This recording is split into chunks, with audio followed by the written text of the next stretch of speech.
Good morning and welcome to the 6th meeting of the Economy, Energy and Fair Work Committee of 2021. Apologies have been received from Colin Beattie and John Mason will be taking his place this morning.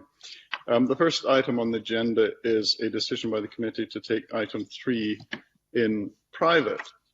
Are we agreed? If we're not agreed, please type in the chat box. As also throughout the meeting, if you wish to raise something with me, provided you're a member of the committee, other members who are taking place should raise through the clerks. So we have we are agreed that we will take item 3 in private. I see that there is a point of order from Maurice Golden. Mr. Golden, what is your point of order? Thank you, Convener. I seek your guidance in relation to a series of 8 tweets from a member of this committee, Andy Whiteman, on the 18th of February. Now, I should make clear that 7 of those tweets, in my view, are completely fair and representative of that member's views. However, the 8th tweet, which Andy Whiteman lodged, referred to a private email between committee members and the clerks, stating that the same MSPs who lodged amendments were refusing to agree to a meeting on Friday. Now, I seek your guidance on what we can do to ensure that private emails between members and clerks remain as such private. I wonder if the convener would graciously consider that the clerks mark correspondence between members and the clerks in relation to private matters be marked private and confidential to ensure there is no breach of trust between members and clerks relating to private correspondence.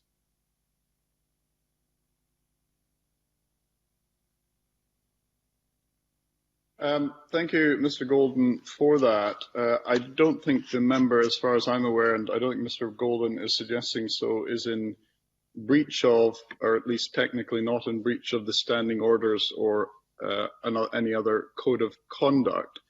So I don't think there's any issue arises there. And I think, as Mr. Golden already points out, I think the correspondence in question was not marked private, and therefore technically to discuss that, although it might be unhelpful for committee members, particularly where no decision has been taken on whether or not a meeting is to be held, or if so, when. But that's a matter, I think, for the member himself to consider, but certainly the point is noted regarding future correspondence of the committee, and I shall request that the clerks do mark future correspondence private so that this does not arise again, because it seems to me, although technically within the rules, as it were, it's not necessarily helpful if members wish to correspond with each other about committee procedure, particularly where that has not yet been decided. It's not necessarily helpful for us as a committee to come to an agreement on these things. So with that dealt with, I come now to agenda item 2, which is the committee's consideration of the Tide Hub Scotland Bill at stage 2. I welcome to today's proceedings Neil Beebe, the member in charge of the bill, who is present to move and speak to his amendments. And I also welcome Jamie Hepburn, who is the Minister for Business, Fair Work and Skills, and fellow MSPs Jeremy Balfour, Michelle Ballantyne, Rachel Hamilton and Alexander Stewart. During voting, I would ask that non-committee members do not use the dialogue box. However, any member who wishes to catch my attention otherwise, for example, to speak during the debate on a grouping of amendments, please type R in the Blue Jeans chat. If you do experience any technical problems, please contact myself and the clerks via the usual means, and we can suspend, if need be, to resume until we regain connectivity. Now, we now move on to consideration of amendments. And in section 1, I call, first of all, Amendment 15 in the name of Maurice Golden, which is grouped with Amendments 16 and 17. Maurice Golden to move Amendment 15 and speak to all amendments in the group. Richard Lyle, I will call to speak to Amendment 16 thereafter and other amendments in the group, followed by Jeremy Balfour to speak to Amendment 17 and other amendments in the group before coming to the Minister and the member responsible for the bill. So first of all, Maurice Golden to move Amendment 15 and speak to all amendments in the group. Thank you, Convener. I'd like to move Amendment 15.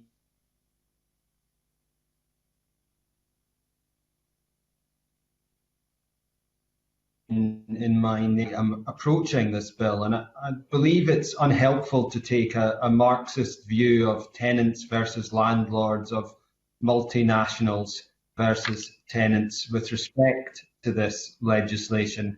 You know, I believe from hearing members in stage 1 of the bill that every member wants a fair and proportionate system, and I believe through discussing both the amendments in this group and in other groups in this legislation that we can achieve that system which every member wants.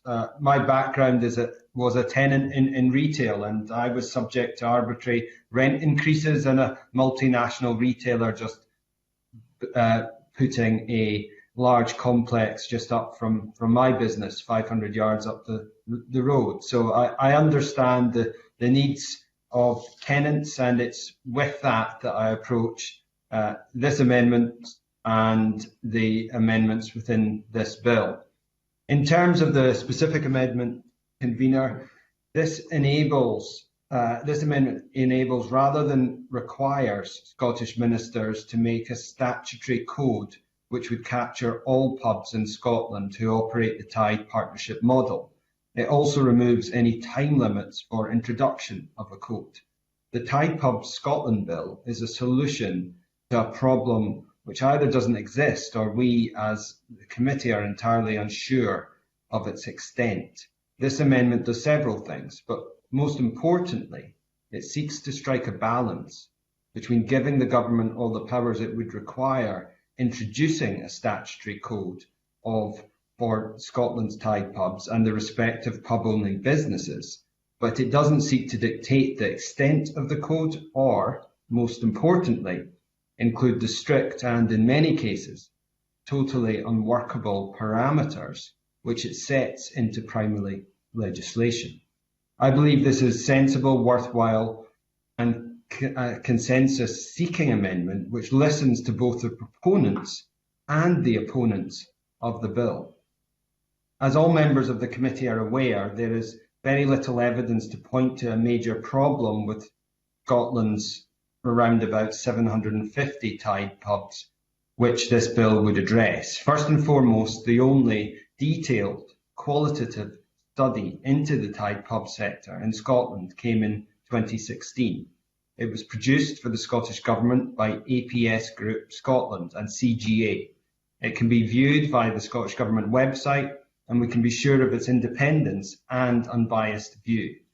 The study was, and I quote, to help Scottish ministers decide whether legislation on the operation of pub companies in Scotland needs to be introduced, with an overall aim of providing a robust evidence base to assist ministers in coming to a view as to whether legislation on the pub sector in Scotland is required and where the parameters of that legislation should apply.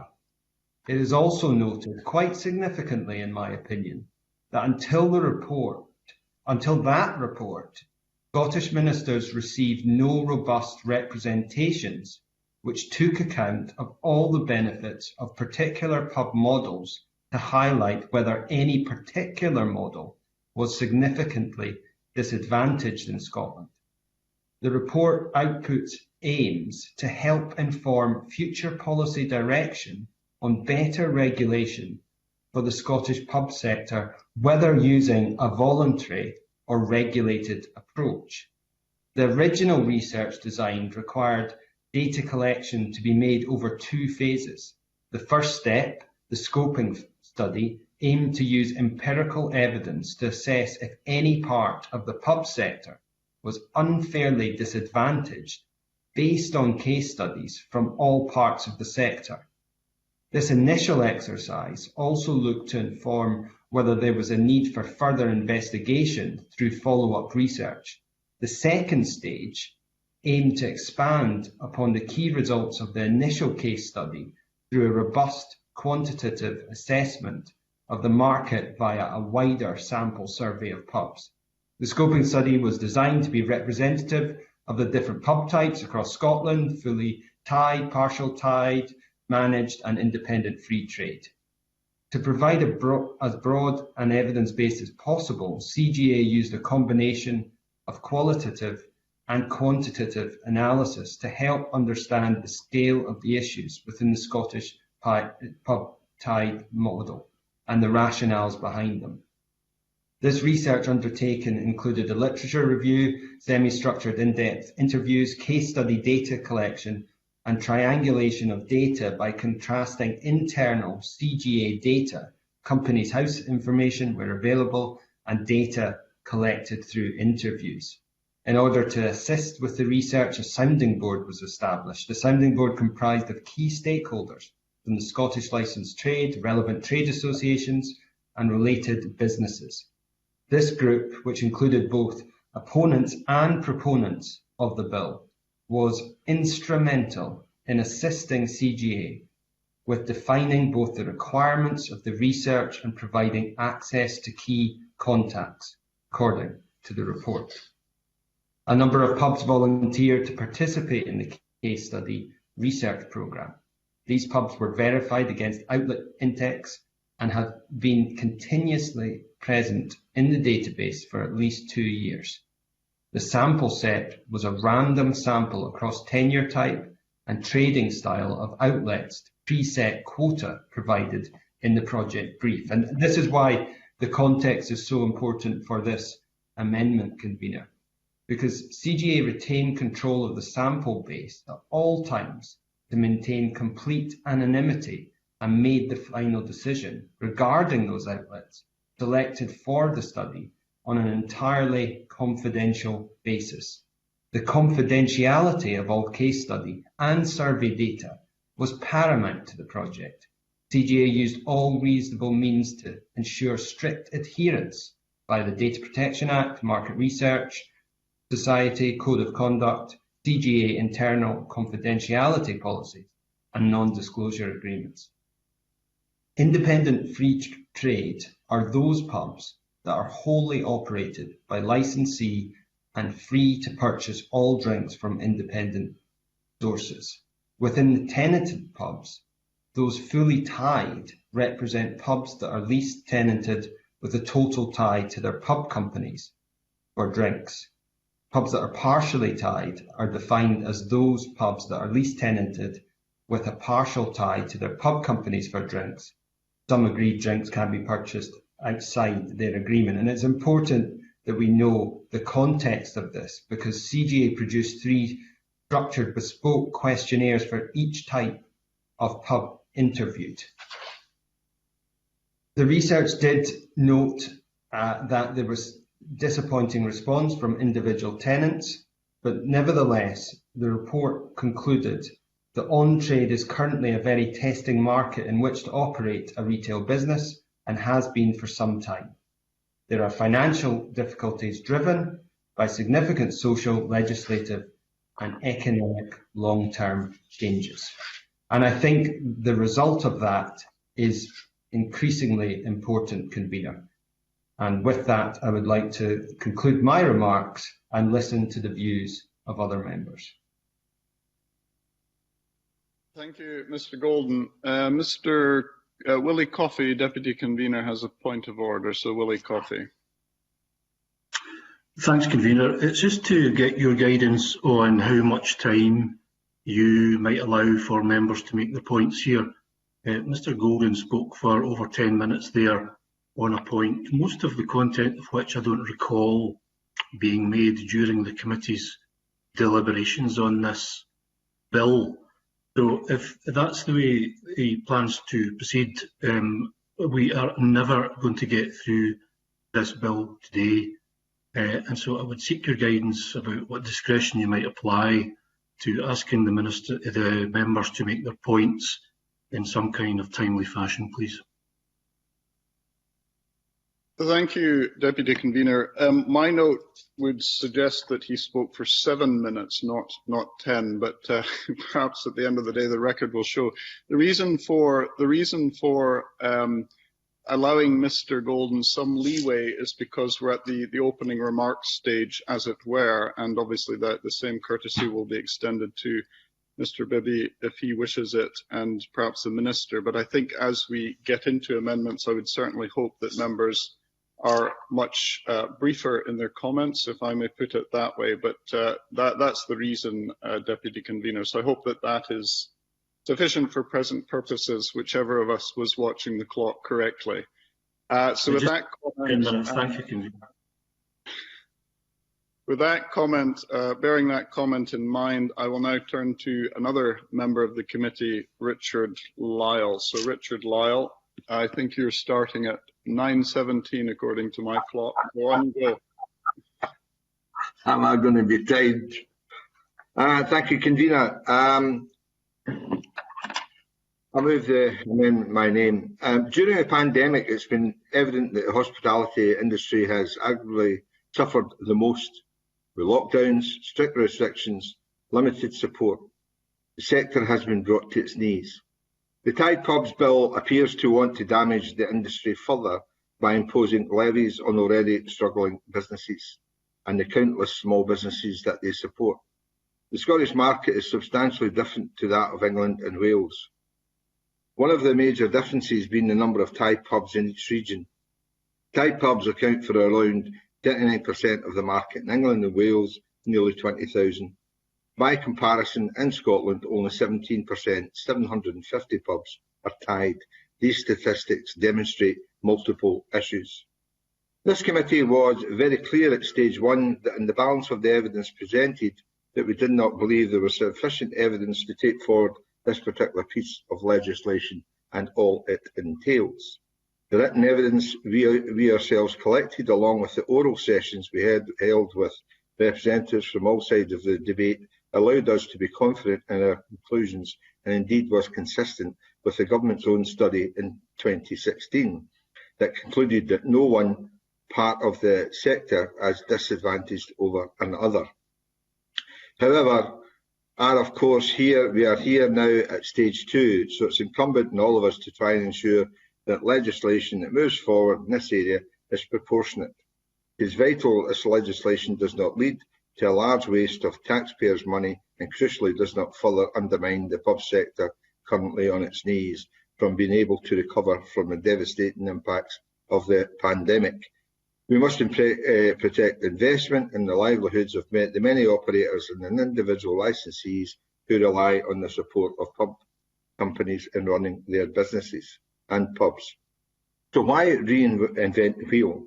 And why invent a new code with unworkable and potential very damaging provision when an existing voluntary code of practice, specifically designed to reflect the Scottish pub market, already exists and operates well?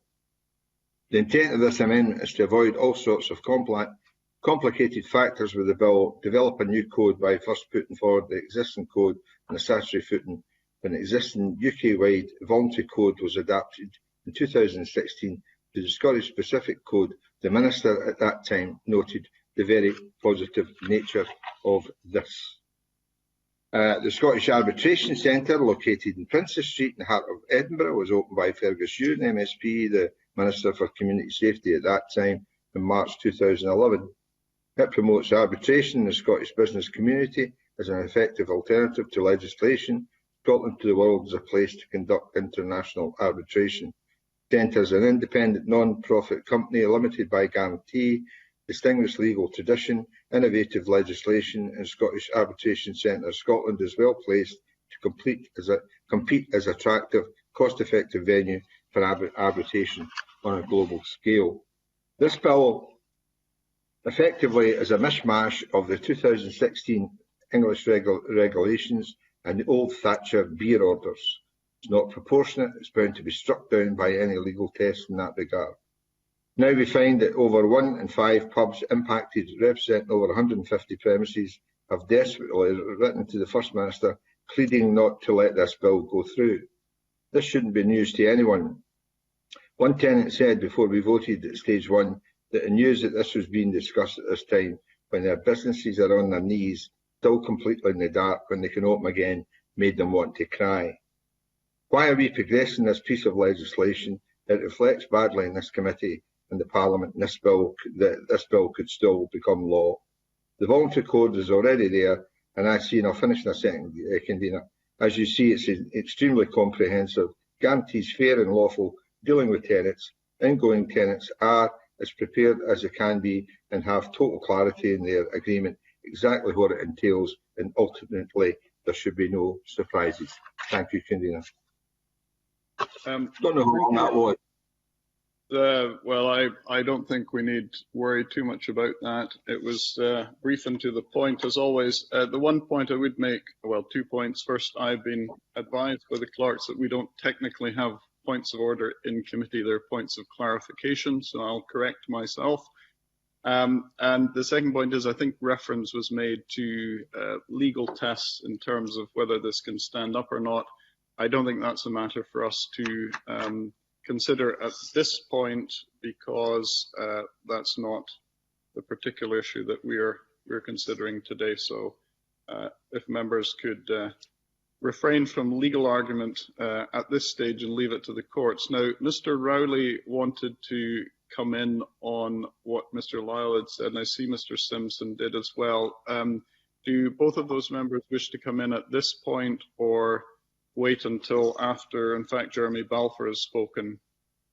No, I'm happy. You want to come in now?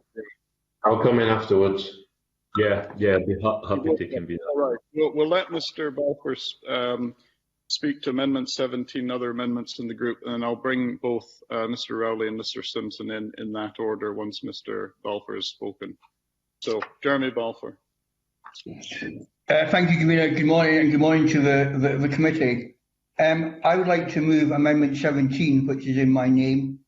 The amendment recognises that this process has been rushed, the lack of solid evidence base, and urges more dialogue between the government and those impacted by the bill.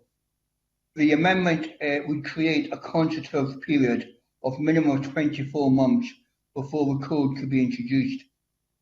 The reason for this, I think, is obvious, Convener. As well as the lack of evidence, we must take due concern for where we are at the moment with the pandemic and the absolute impact it's having on the hospitality industry. When this proposal was originally floated by the member back in 2016 and then formally intimated last January, none of us could have foreseen what was about to hit our country and our world. As we all know, the pandemic has changed our lives and impacted everything. The fact that we're meeting virtually today is testament to that. The pandemic has absolutely devastated the hospitality industry, and over the last 12 months, every venue, regardless whether or not they are tied or an independent free trade, managed or free of tie, has spent the majority of time under forced closure. Grants and support both from the UK and the Scottish Government have been instrumental in keeping these businesses afloat, hoping to provide as many as possible a bridge to the other side of the pandemic. Even with that, figures from CGA have shown that between December 2019 and December 2020, a further 4% of pubs in Scotland have closed for good. Further business failures are unfortunately expected. We have representations from groups from both sides of the debate, and I have read those with interest, along with the committee's report and the stage 1 debate. But what everyone is clear on is that the hospitality industry will continue to face pressures even after the pandemic. Now, they obviously want to open sooner rather than later, but they're realistic that we need to support the NHS and save lives. And until we have a clear guidance of when they will open, these pressures will continue. It will be a long road back, even when they open. And unfortunately, some pubs and other businesses will not make it beyond this pandemic. Expecting the committee and indeed the Parliament to burden these businesses with further regulation, cost and bureaucracy at this time will compound these issues and likely to see less pubs reopening, whether they're allowed to or not. The legislation does not impact a small proportion of the market. The legislation does not only impact a small portion of the market, but these businesses have received arguably more support from the pub-owning businesses than those in the independent free trade or via another agreement. The vast majority of pub companies have committed themselves to reviewing rent once businesses reopen, and there's a common understanding that trading may be at a lower level due to social distancing and that pubs may require additional support of reduced payments. This commitment comes on top of the cancellation of any built-in rent increases which have been due before the pandemic hit. Now, I've had the opportunity to speak to different pub-owning businesses, particularly those within my own region, and they have illustrated that the support and rent reductions based on the individual circumstances of the business.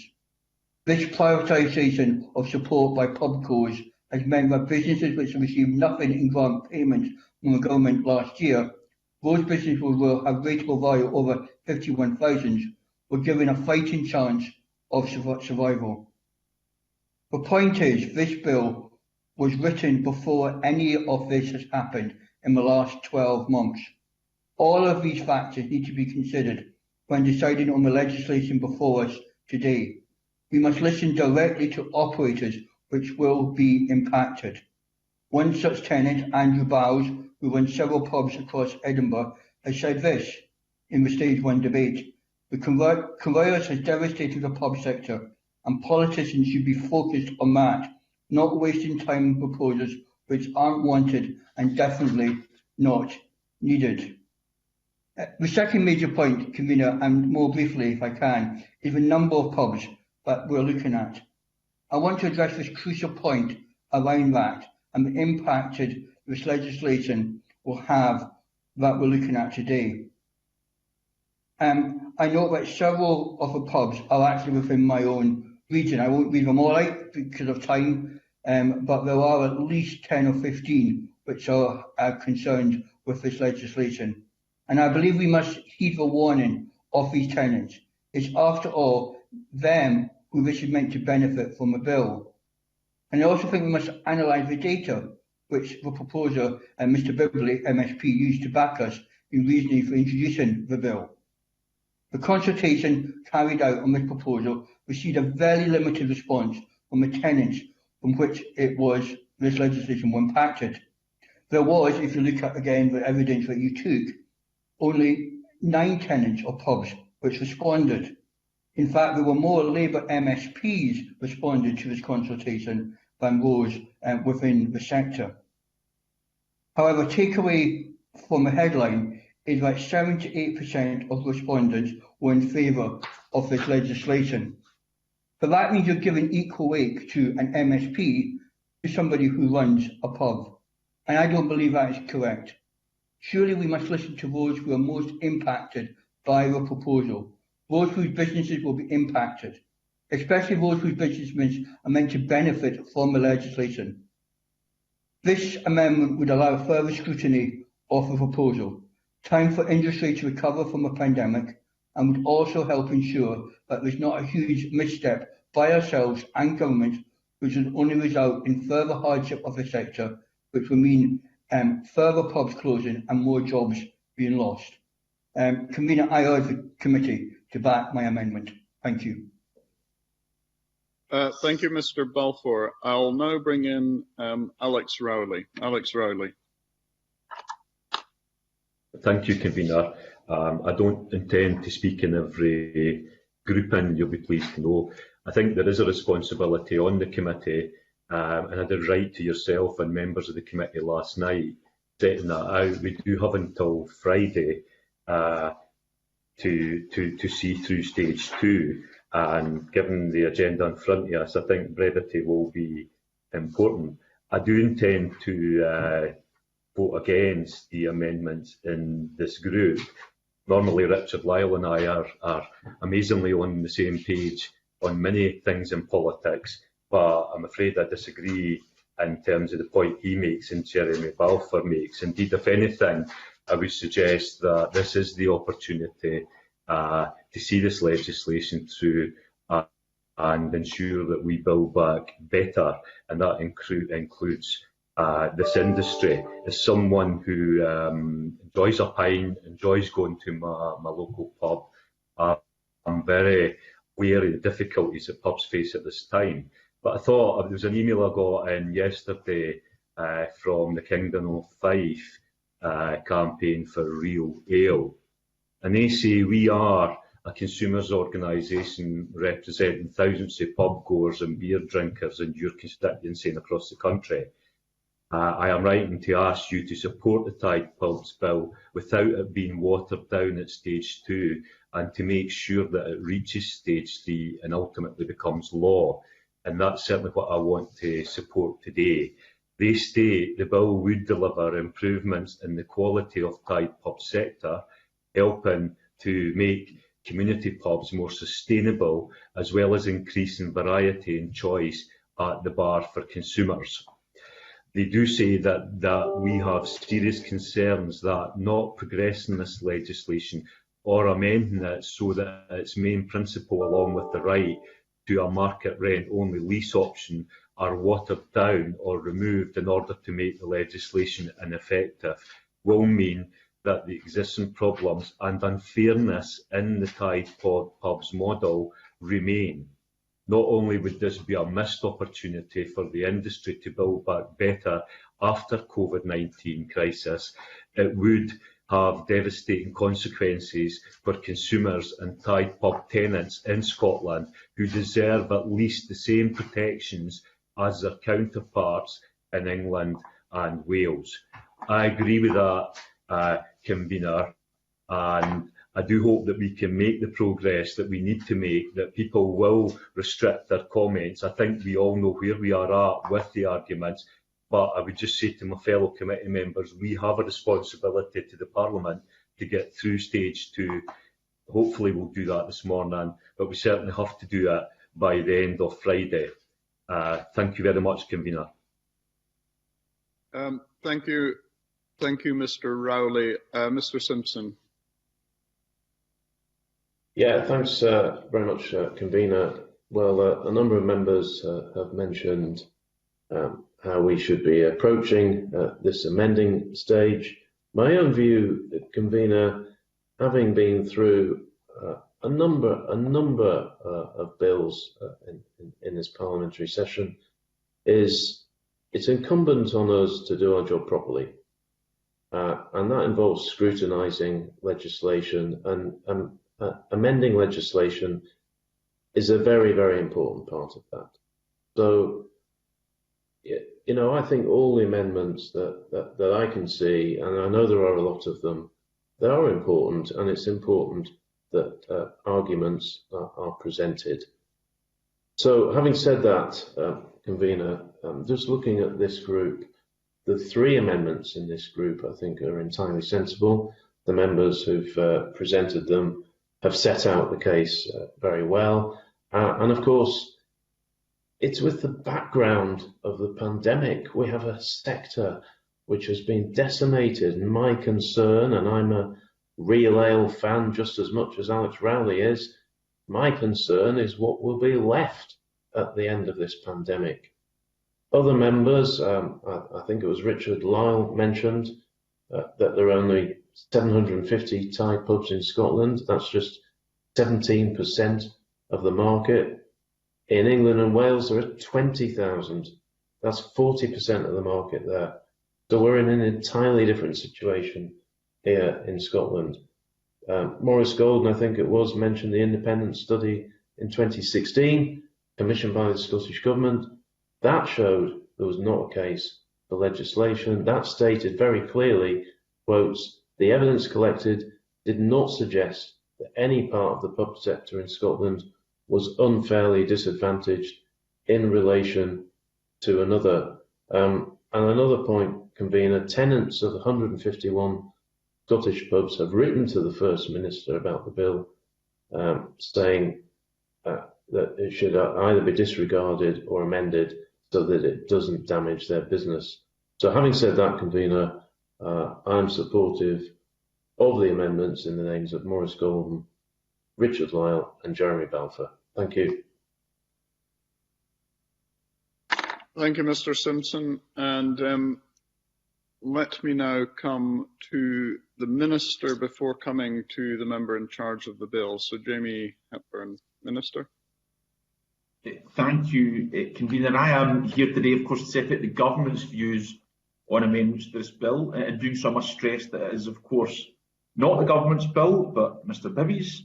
In speaking to today's amendments, I can say that just as Mr Golden does, I want to see a successful Thai pub sector in Scotland with a level playing field in the relationship between Thai pub tenant and landlord. And I can also tell Mr Golden I certainly don't approach this from a Marxist perspective. It is, of course, essential that the bill works as well as it possibly can for everyone involved in the sector. In that respect, in turning to the amendments at hand, in this group, the Scottish Government does not support amendments 15, 16 or 17. Amendment 15 removes the statutory requirement to produce the code and makes the power conferred on Scottish ministers permissive rather than obligatory in nature. Given the central nature of the code to the bill, the Government's position is that it will be introducing it, and as such making it optional to do so is unnecessary. It would also provide a lack of certainty for the sector on how we might move forward.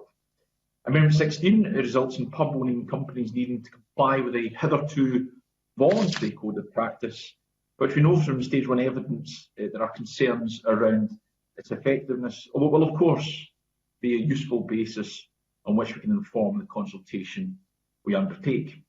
And on consultation, last in Amendment 17, I fully agree that comprehensive consultation is required before any code is produced. What I don't agree with is requiring the consultation period to last for at least 2 years. Whilst I'm committed to a meaningful consultation in the development of a Scottish pubs code, this duration strikes me as being unnecessarily long and will only serve to delay the implementation of the code. And in any event, amendment is not required, as Government will consult as a matter of course, detail the code, and will of course comply with the existing requirement to produce impact assessments. So I therefore ask members not to support the amendments in this group. Thank you, Minister. Before we come to Neil Bibby, I just wanted to ask Minister, the Amendment 17 and C of that, which says that there has to be regard to the law of landlord and tenant in Scotland more generally. I think one of the criticisms of the bill, rightly or wrongly, is that it's an English solution to a non-Scottish problem. And I'm just wondering, is there a reason why the Government would not want the law of landlord and tenant in Scotland to be had regard to? No, of course not. The English setup, as it were. Sorry, Minister. I mean, it's that contrast between the Scottish law and the English law, which I think is drawn out there. I beg your pardon, Junior, I didn't hear part of what you had to say there at the end, but my perspective is that very clearly we of course have to have regard to these matters, and anything we pass here has to be placed in the context of wider Scots law. So insofar as the provision is concerned, we don't have any fundamental concerns to that element of it, but my concerns around its nature are the wider ones that I've already set out, and that's why I would urge members not to support that amendment. Thank you, Minister. I now come to the member presenting the bill, Mr. Bibby. Thank you, Convener, and good morning. Firstly, can I say I would respectfully say to the committee that Stage 2 is not for reopening the debate on the general principles of the bill, as Mr Lyle and Mr Golden seem to have done so far. We're not arrived here by accident. Parliament has agreed the general principles of the bill at Stage 1 with government support, albeit with caveats, and I thank the Minister for his ongoing engagement with regards to the bill. I know members' comments about this being during a pandemic, but also this bill was voted on at Stage 1 during the pandemic, and this bill will help the pub sector recover and publicans recover, as Alec Rowley said, and hopefully this can help build back better after the pandemic. The bill is supported by evidence and pub tenants across Scotland. The bill is supported by the committee's own evidence. Ultimately, that evidence was strong enough to persuade Parliament to endorse the bill at Stage 1. And the bill is aimed at supporting small businesses. I take a pro-small business view, not a Marxist view or a Thatcherite view. This is a pro-small business bill, and I note Mr Golden signed the final proposal of the bill and voted for the bill at Stage 1, and I'm disappointed his Amendment 15 changes the establishment of a Scottish pubs code from a requirement to being an option for the government. It therefore completely undermines the purpose of the bill as set out in the long title and the general principles of the bill as agreed by Parliament at Stage 1. I therefore urge the committee to reject it. Amendment 16 in the name of Richard Lyle, it does likewise by requiring an existing code of practice, presumably the voluntary code, to be provided for in regulations rather than the Scottish pubs code provided for by the bill. Like Mr Lyle, I would have preferred that a voluntary code was sufficient, but unfortunately it does not have the confidence of Thai pub tenants. I would therefore ask Mr Lyle to withdraw his amendment, otherwise I urge the committee to reject it. I also urge the committee to reject Amendment 17 in the name of Jeremy Balfour, which would require a consultation period on a draft code for a minimum of 2 years, meaning the code would not be in place for several years. Amendment 17 also provides for other hurdles, including a requirement for the publication of the economic and human rights assessments, which I do not consider appropriate or necessary. Thank you very much, Mr Bibby. I think that is everyone that wished to speak on these amendments, so I will move now to the question. The question is that amendment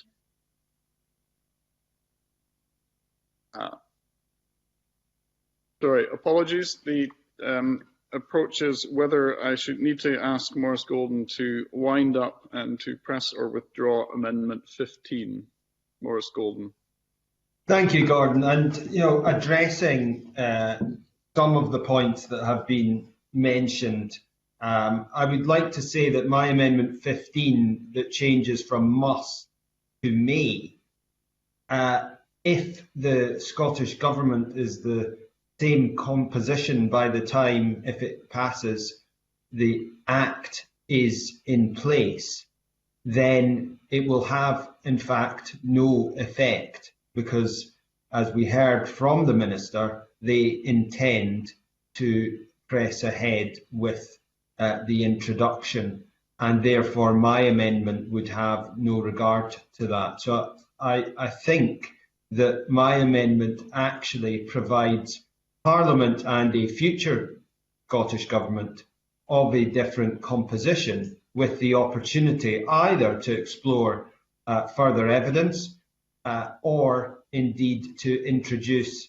as the current Scottish Government intends to do. And with that regard on the pubs code, I think it's a reasonable amendment to make, and as a result I would like to press it.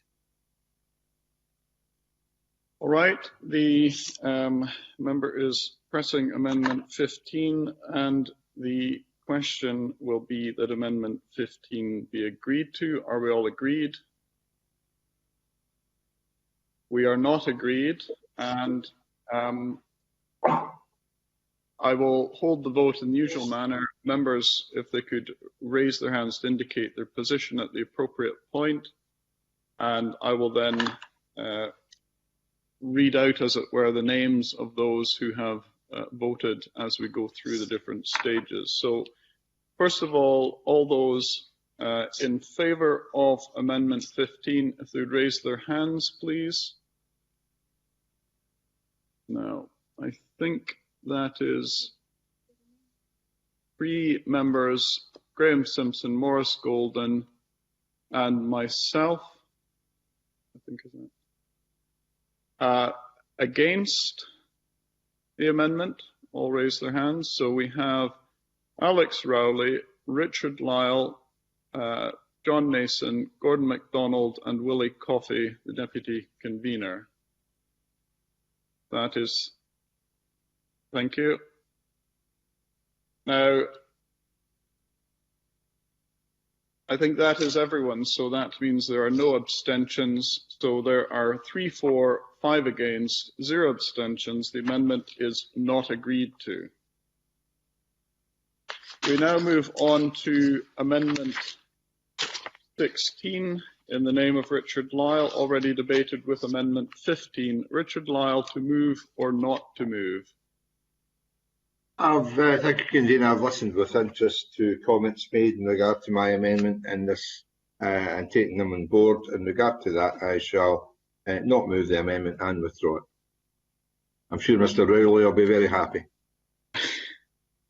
Thank you. So Amendment 16 is not moved. And I then move to call Amendment 17 in the name of Jeremy Balfour, already debated with Amendment 15. Jeremy Balfour, to move or not to move? Thank you, Convener. I've listened to the debate and I will move my amendment, please. Move my amendment.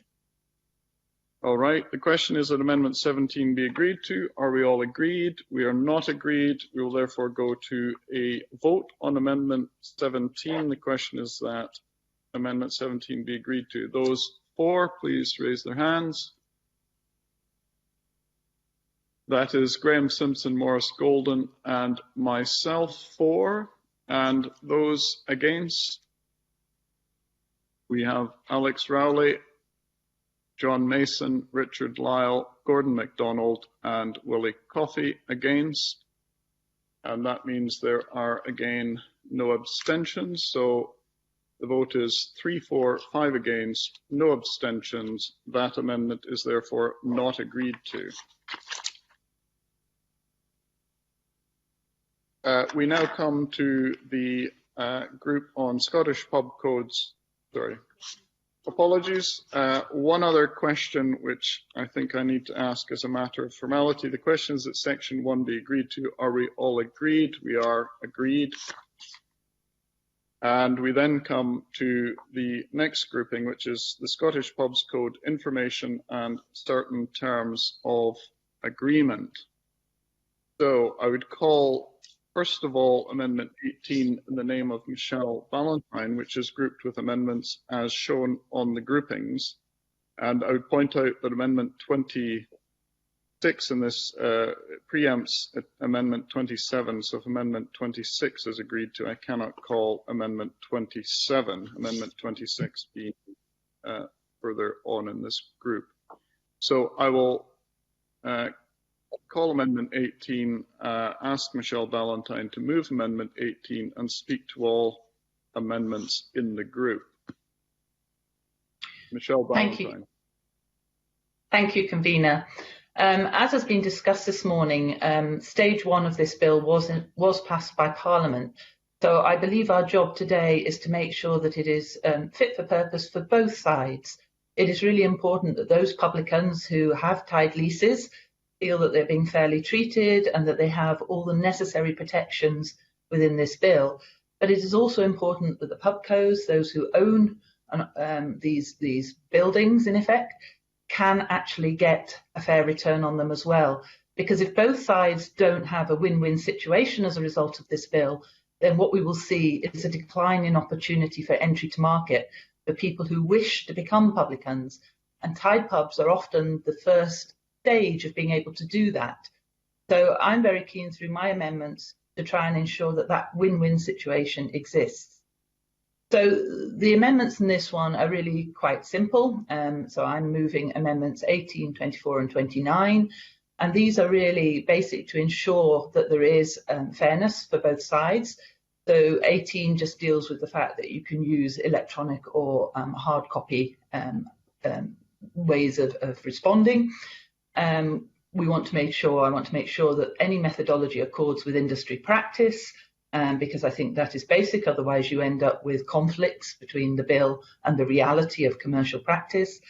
And also to ensure that there is balance, to make sure that the difference between the size and resources of the parties, recognising that Tide publicans probably don't have huge resources, that they can actually fight on an equal footing if there are any disputes. So they're quite simple amendments, and I hope the committee will see fit to pass them. Thank you. Thank you to Michelle Ballantyne. I now come to Graham Simpson to speak to Amendment 19 and other amendments in the group. Yeah, thanks very much again, Convener, and I should be very brief on this section. I've just got 3 amendments in this group. Amendment 19 deals with the requirement of pub-owning businesses to provide information. It's a simple amendment. It would require assignees of tenants to have information. In other words, people appointed to act for them. It's straightforward and it's not fair. The effect of Amendment 23 would be to ensure that any requirement on pub-owning business imposed by the code should be fair and reasonable, and I would invite committee members to agree with me that this amendment is just that, fair and reasonable. The section of the bill covered by Amendment 28 is in relation to restrictions on enforcing certain terms of agreement. It says that it may specify circumstances in which a pub-owning business is not prohibited for enforcing a term of an agreement of a kind described in sub-paragraph 2. So they're fairly straightforward amendments, Convener, and I'll leave it at that. Thank you, Mr. Simpson. I now call Rachel Hamilton to speak to Amendment 20 and other amendments in the group. Rachel Hamilton. Convener, can I firstly refer members to my register of interests, which I should have alerted the clerks to, I suppose, earlier, and then you could have called it before proceedings started. But it's just that I have a pub in the Borders, but it's not a Tide pub.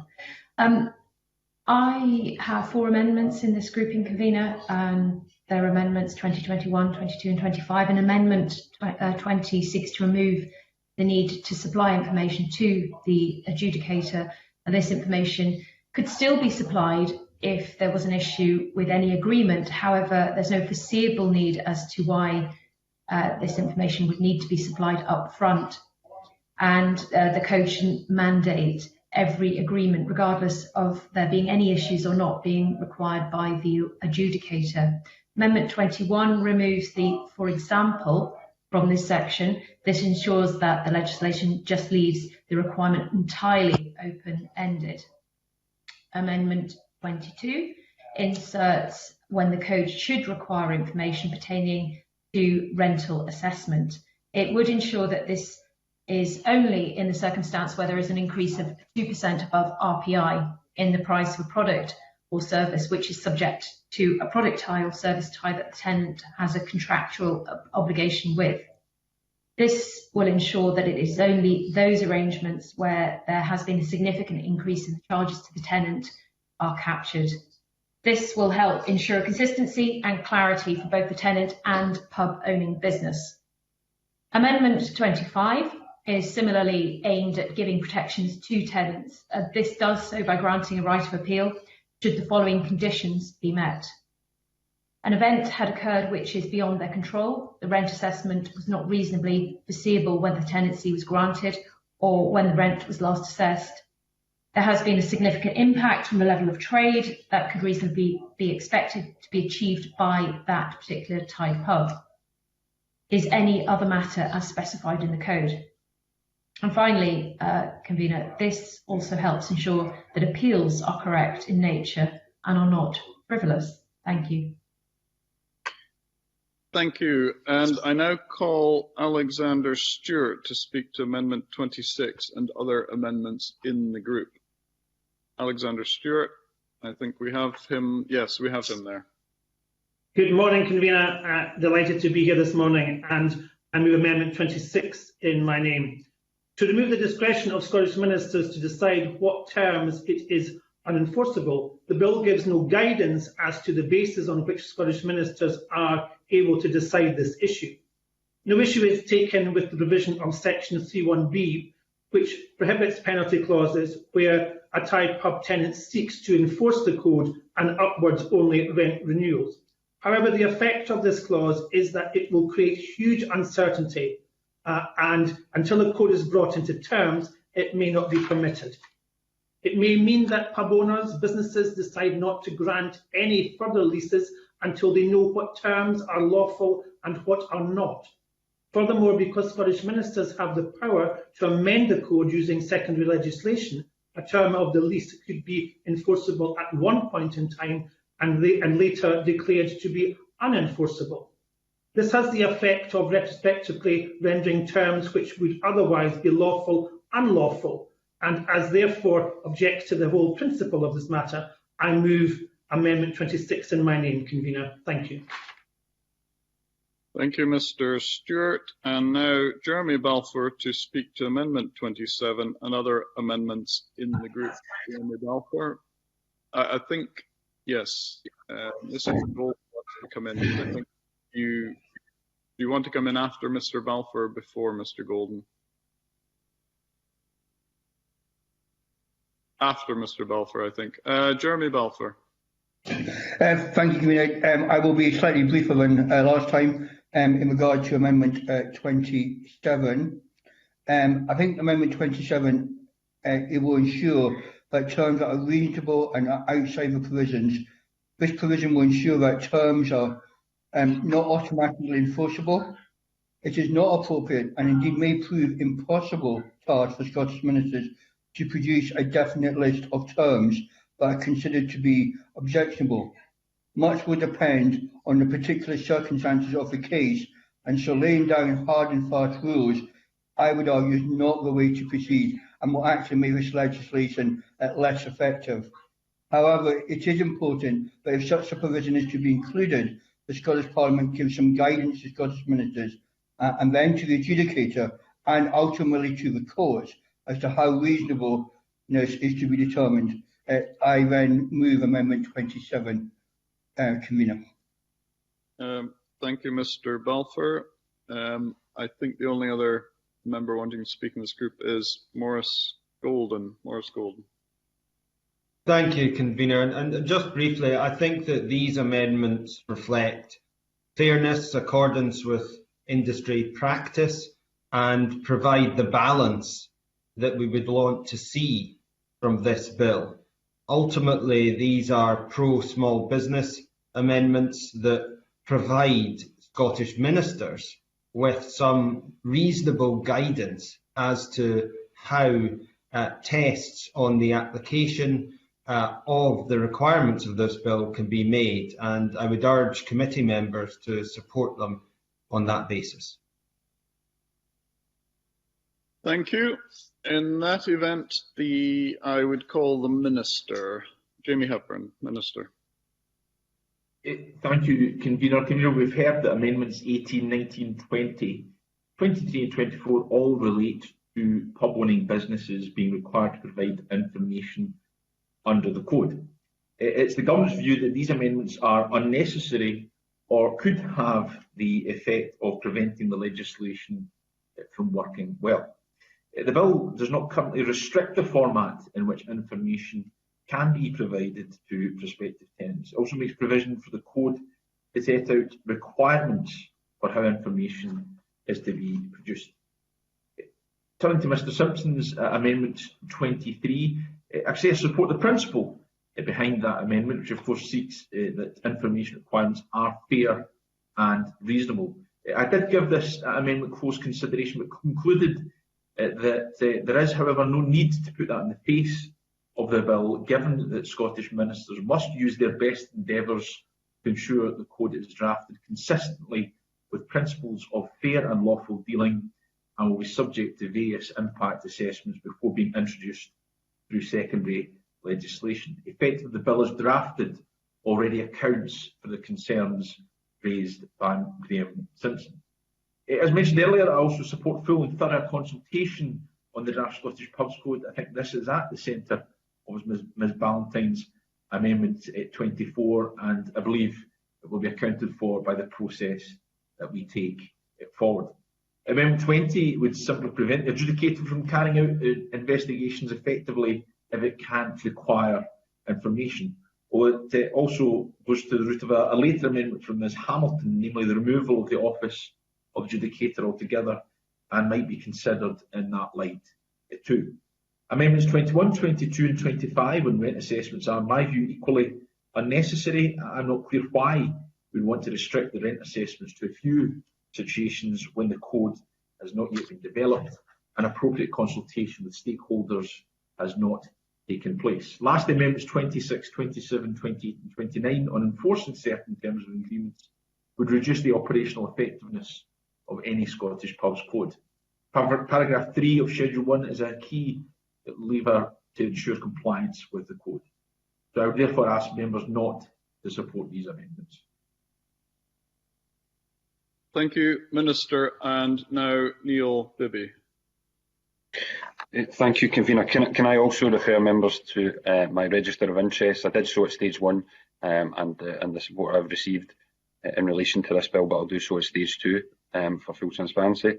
Many of the amendments in this group seem aimed at significantly weakening the code and placing unnecessary or unreasonable hurdles in the way of its effective operation. Firstly, can I welcome Michelle Ballantyne's comments on being constructive and thank her for her meeting last week. However, I do consider Amendment 18 unnecessary. Although well-intentioned, I do not believe there's a need for the bill to be so specific about the method by which information should be provided.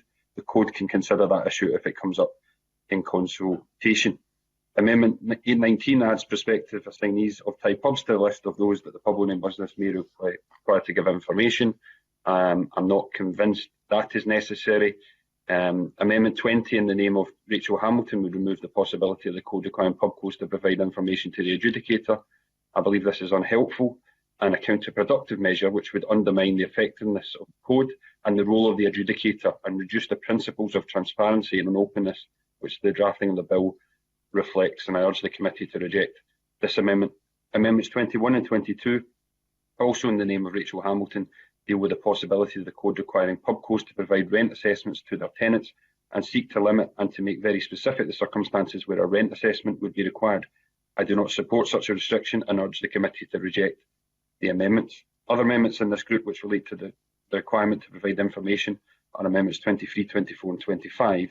I do not think it's necessary or normal to put on the face of the bill that requirements the code may contain should be fair and reasonable, or that any methodology the code may contain should have regard to guidance issued by other bodies.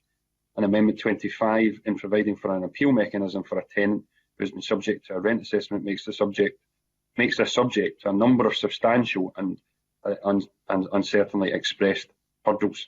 Amendments 26 to 29 deal with the restriction on enforcing certain terms of agreement, and consider all of these amendments significantly weaken the provisions in this part of the bill and would introduce additional qualifying factors, and I therefore urge the committee to reject them.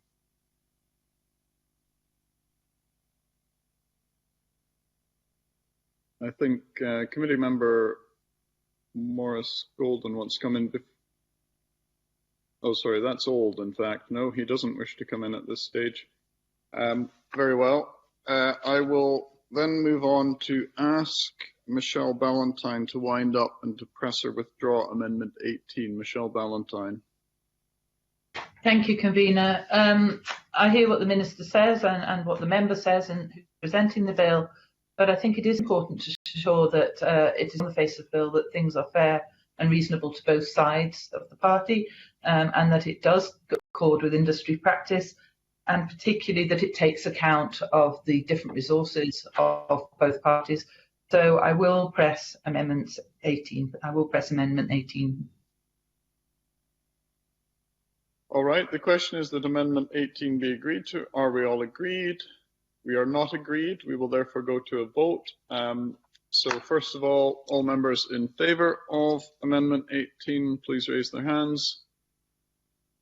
That is Graham Simpson, Maurice Golden and myself. All those against, please raise their hands. That is Alex Rowley, Richard Lyle, Willie Coffey, Gordon MacDonald and John Mason. And I am simply reading the names off as the pictures appear on my screen before me for the avoidance of doubt as to the order in which the names are given. So that's 3 for, 5 against, no abstentions. The amendment is therefore not agreed to. I call now Amendment 19 in the name of Graham Simpson, already debated, with Amendment 18. Graham Simpson, to move or not to move? Moved. Very well. The question is then that Amendment 19 be agreed to. Are we all agreed? We are not all agreed. We therefore go to a vote. All those in favour, please raise their hands. That's Graham Simpson, Maurice Golden and myself. All those against, please raise their hands. That's Alex Rowley, Richard Lyle, Willie Coffey, Gordon MacDonald and John Mason. And there are therefore no abstentions from the committee members present. That's 3 for, 5 against, no abstentions. The amendment is therefore not agreed. I call the Amendment 20 in the name of Rachel Hamilton, already debated, with Amendment 18. Ask Rachel Hamilton to move or not to move. There is some noise in the background somewhere. I'm not sure whether that's someone's radio on or something, but if they could try to turn it off. I think Rachel Hamilton's not on screen, so what we'll do is I will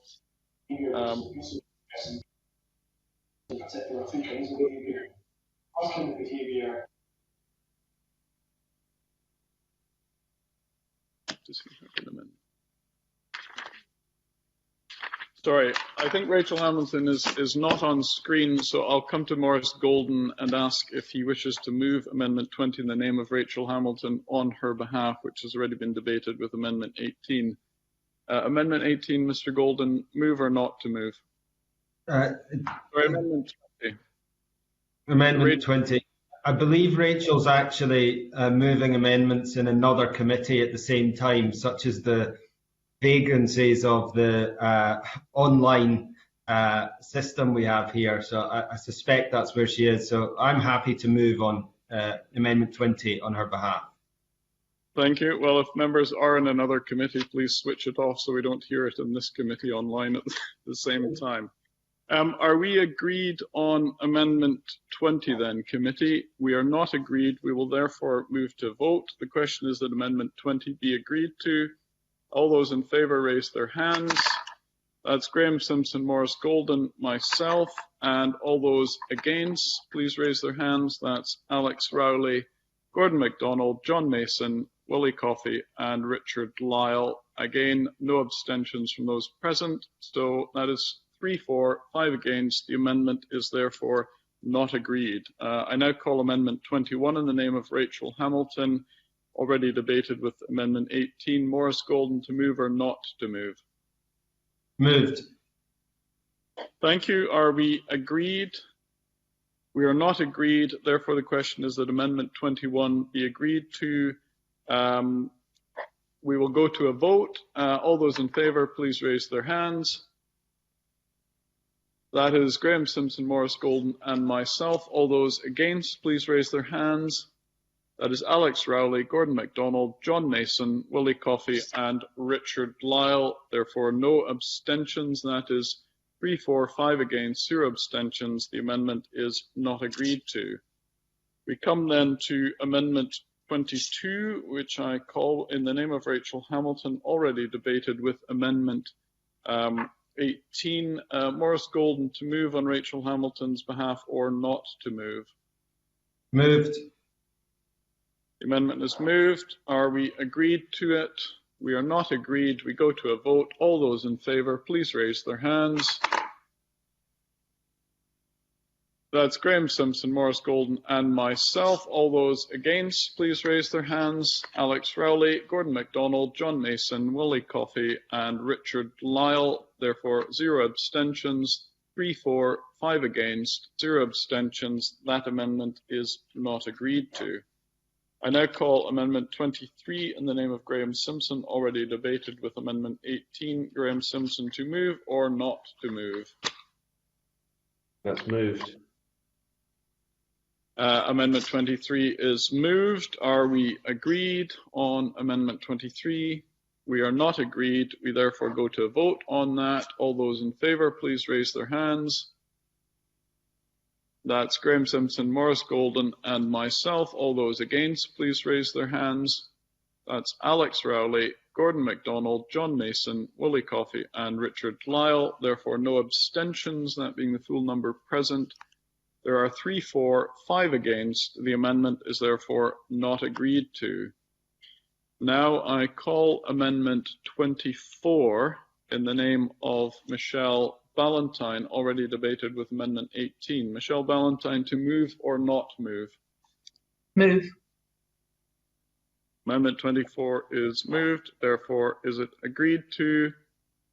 No, it is not agreed. We go to a vote. All those in favour, please raise their hand. Graham Simpson, Maurice Golden and myself. All those against, please raise their hand. Alex Rowley, Gordon MacDonald, John Mason, Willie Coffey, Richard Lyle. That's 5 against there, therefore 0 abstentions. That amendment is therefore not agreed to. I now call Amendment 25 in the name of Rachel Hamilton, already debated with Amendment 18. Maurice Golden to move on behalf of Rachel Hamilton or not move? Moved. That is moved. Are we agreed? We are not agreed. We therefore go to a vote on Amendment 25. All those in favour, please raise their hands. Graham Simpson, Maurice Golden and myself. All those against? Alex Rowley, Gordon MacDonald, John Mason, Willie Coffey and Richard Lyle. So that is 3 for, 5 against, no abstentions. That amendment is not agreed to. I now call Amendment 26 in the name of Alexander Stewart, already debated with Amendment 18. Sorry, is that the one? Yeah, okay. Alexander Stewart to move or not to move? Move, convener.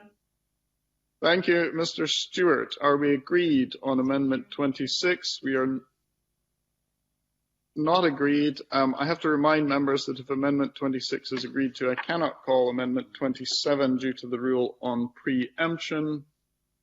We are not agreed on Amendment 26, so we will go to a vote. All those in favour, raise their hands.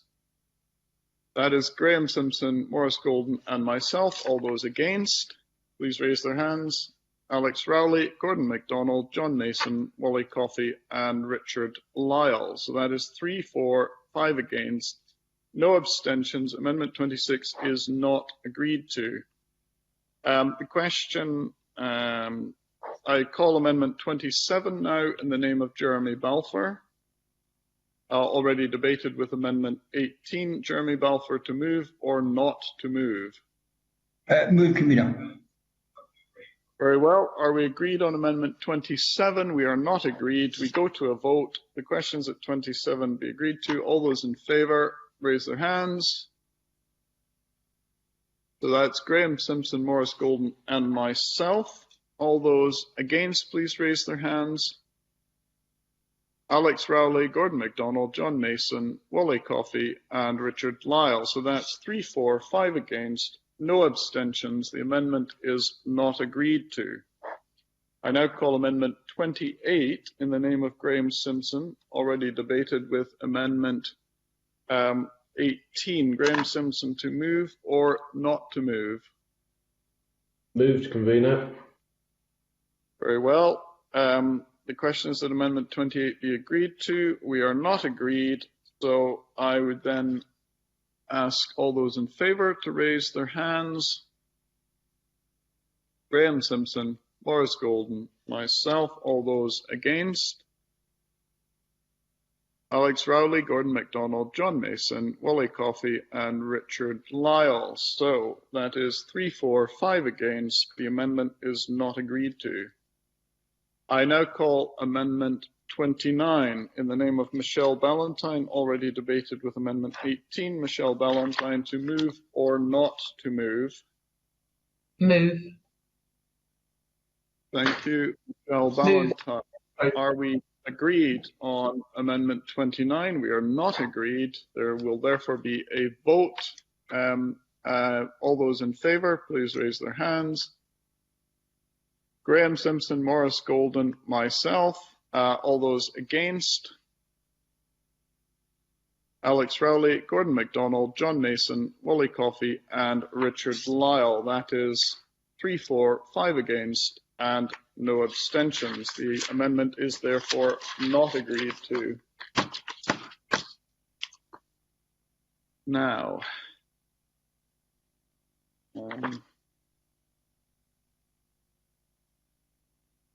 all right, we now come to the group of amendments on the Scottish Pub Code's requirement to offer guest beer.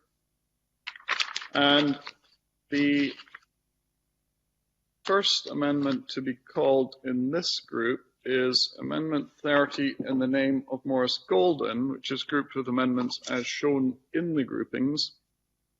I would point out that Amendment 30 preempts Amendments 31, 32, 32A, 32B, 33, 33A, 33B, 35, 36, 37, 38, 39, 40, 40A, 40B, 40C, 40D, 41, 41A, 41B, 41C, 42, 43 and 44, and also point out that amendments 40A, 40B, 40C and 40D are direct alternatives, as are amendments 41A, 41B and 41C.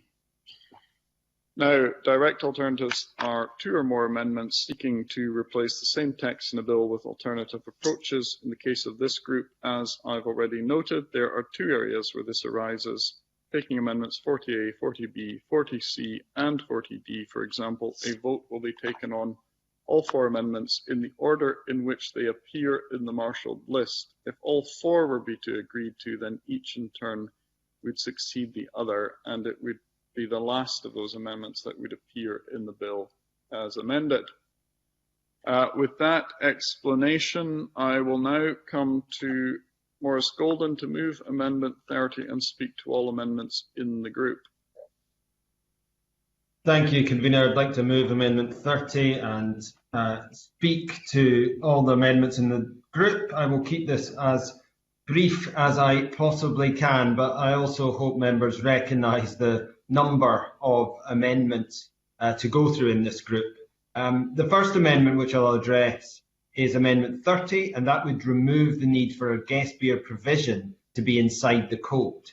In my opinion, and that of key stakeholders in the industry, that the introduction of a guest beer provision has the potential to hinder rather than help the local producers that the member believes it is intended to help, as it could potentially lead to a situation where large breweries are given greater access to beer taps despite already holding a monopoly on the market. Now, I don't dispute the reasoning for its inclusion. Indeed, the intention of guest beer provision, whilst admirable, appears to be ill thought out in this proposal and has the potential to have the opposite impact than intended. I believe this provision is aimed at encouraging more products from local small breweries into pubs, but this will not happen.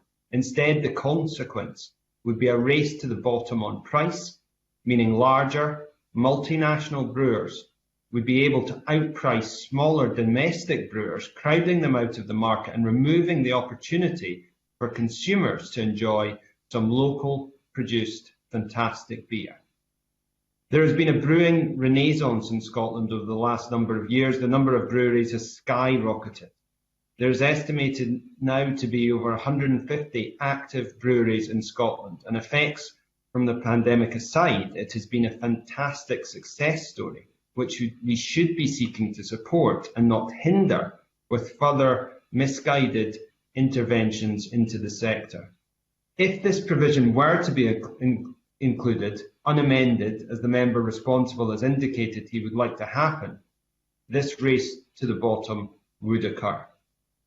The amendment also includes provisions to ensure that any guest beer arrangement cannot be unreasonably refused by the pub owning company, and also ensures that it satisfies other criteria in the code. Amendment 32A would place a cap on the size of brewer that could supply a guest beer. Again, this, provided the committee believes there needs to be a guest beer provision, is to ensure the provision does what it is intended to do: support local Scottish brewers. As I already highlighted, the provision as drafted would see smaller local Scottish brewers unable to compete with larger multinationals. This would simply be unable to compete due to scale. The provision in this amendment would set the cap at 30,000 hectolitres. I am relaxed on where exactly the cap would be set, and I know that other members of the committee and other MSPs who are equally concerned about this bill have put forward amendments which would set the cap at a different level. I'm eager to hear the reasoning for this, and will listen to the debate with an open mind, but we really need to ensure that the stated goals of this provision and the bill are what the legislation would actually do. Amendment 39 is largely a consequential amendment, ensuring that small brewery is contained within the definitions of this provision. It is something that I believe is relatively uncontroversial and trust it will be accepted by committee if we believe the provision should be maintained within the bill. Amendment 40B is an amendment to 40 in Graham Simpson's name. It increases the distance on which Thai tenant can seek a guest beer from 5 miles as proposed in Amendment 40 to 10 miles. And I again appreciate views of other members as to which mileage should be set at. Amendments 42, 43 and 46 are also to ensure that any guest beer is that produced by a small brewery as defined under the Alcohol Liquor Duties Act 1979. These amendments are also introduced to ensure that guest beers benefit small breweries as opposed to permitting a tenant to buy large volumes of beer from a national brewer. Small brewers benefit from tax advantage through the Small Brewers Relief, and this is what has been used to define the sorts of beer which would be subject to guest beer agreements. Again, I anticipate this was the true intention of this provision as opposed to providing an outlet for large-scale brewers, and therefore I introduced this amendment to clarify and insist in that regard. Thank you, Convener. Thank you. And I now come to Alexander Stewart to speak to Amendment 31 and other amendments in the group. Alexander Stewart. Thank you, Convener. I'm speaking to Amendment 31, 33, 34, 38, 48, 44 and 45 in this group. Amendment 31 would still allow for the inclusion of a guest beer provision, but does not compel its inclusion. The Scottish Government, upon further scrutiny and importantly consultation with bodies which are representative of the Thai pub sector, can include a guest beer provision within the code. Proper consultation and scrutiny is required when seeking such a dramatic intervention and private commercial arrangement. For these reasons, I believe further scrutiny is needed at the very least. This amendment doesn't prevent the inclusion of guest beer provision in the code, merely allows time for greater consultation and study before setting strict parameters into primary legislation, which may have huge detrimental impacts to a significant number of businesses directly in the pub and hospitality sector, but also down through the supply chain. Amendment 33 is also something which I believe is necessary to avoid unintended consequences with the proposed provision if it indeed intends for future statutory code. It is ensuring that there is protections and a dramatic production and that will highlight what could be negative impact for the bill. As we've already heard, there are limits that are being proposed, and I would include within this amendment that the beer provision be 50 hectolitres cap on breweries able to take advantage of the provision, thereby ensuring some protection for domestic brewers. Setting a limit is something I strongly believe is needed. However, that limit is always open to controversy and consultation. 50,000 hectolitres is 25% of the maximum threshold of quality for under the EU direction of a smaller brewer. Amendment 34 sets definition around guest beer provision, which would give some protections, and previous highlighted amendments fall. It is also aimed at ensuring provision that is misinterpreted by providing clarity on the guest beer provision cannot be applied. This includes when a Thai pub tends to already permitted to sell guest beer within the current arrangement. My other amendments are mostly housekeeping amendments, which ensure the bill will be clear and close in the Thai pubs, tenants and pub owners and greater clarity. Amendment 48, which is an amendment to Graham Simpson's Amendment 40, placing a geographical restriction of round provision of guest beer. Mr Graham Simpson MSP has proposed a limit of 5 miles. However, I feel 7.5 miles perhaps offers more suitable given the boundary would be larger. However, I am willing to listen to the arguments on both and more respective limits and hear what comes forward, Convener. Amendment 44 stipulates the guest beer is subject to approval of pub owner business. There are legislative reasons and limitations which are on this. Firstly, it will ensure some protections to the pub owner's business whose control options a tied model is inherited in the rest of the premises. We have heard from consumers about the consumption and the amendment ensures that guests will be taking accord in any provision under the new statutory rules. As we've also heard, the issue of choice is one of the main factors. My amendment sets a limit of 10, which are higher than the current average Thai pub, which is 9, and also is 20% of the average of currently within the free trade. My Amendment 44 helps to ensure that there are opportunities for further generations to start and run their own businesses, and Amendment 45 is in similar vein as Amendment 44, seeks to give protections to Thai pub models in Scotland. It takes into consideration the bespoke arrangements that many operators will have with their landlords around securing guest beer. Thank you, Convener. I move these amendments in my name.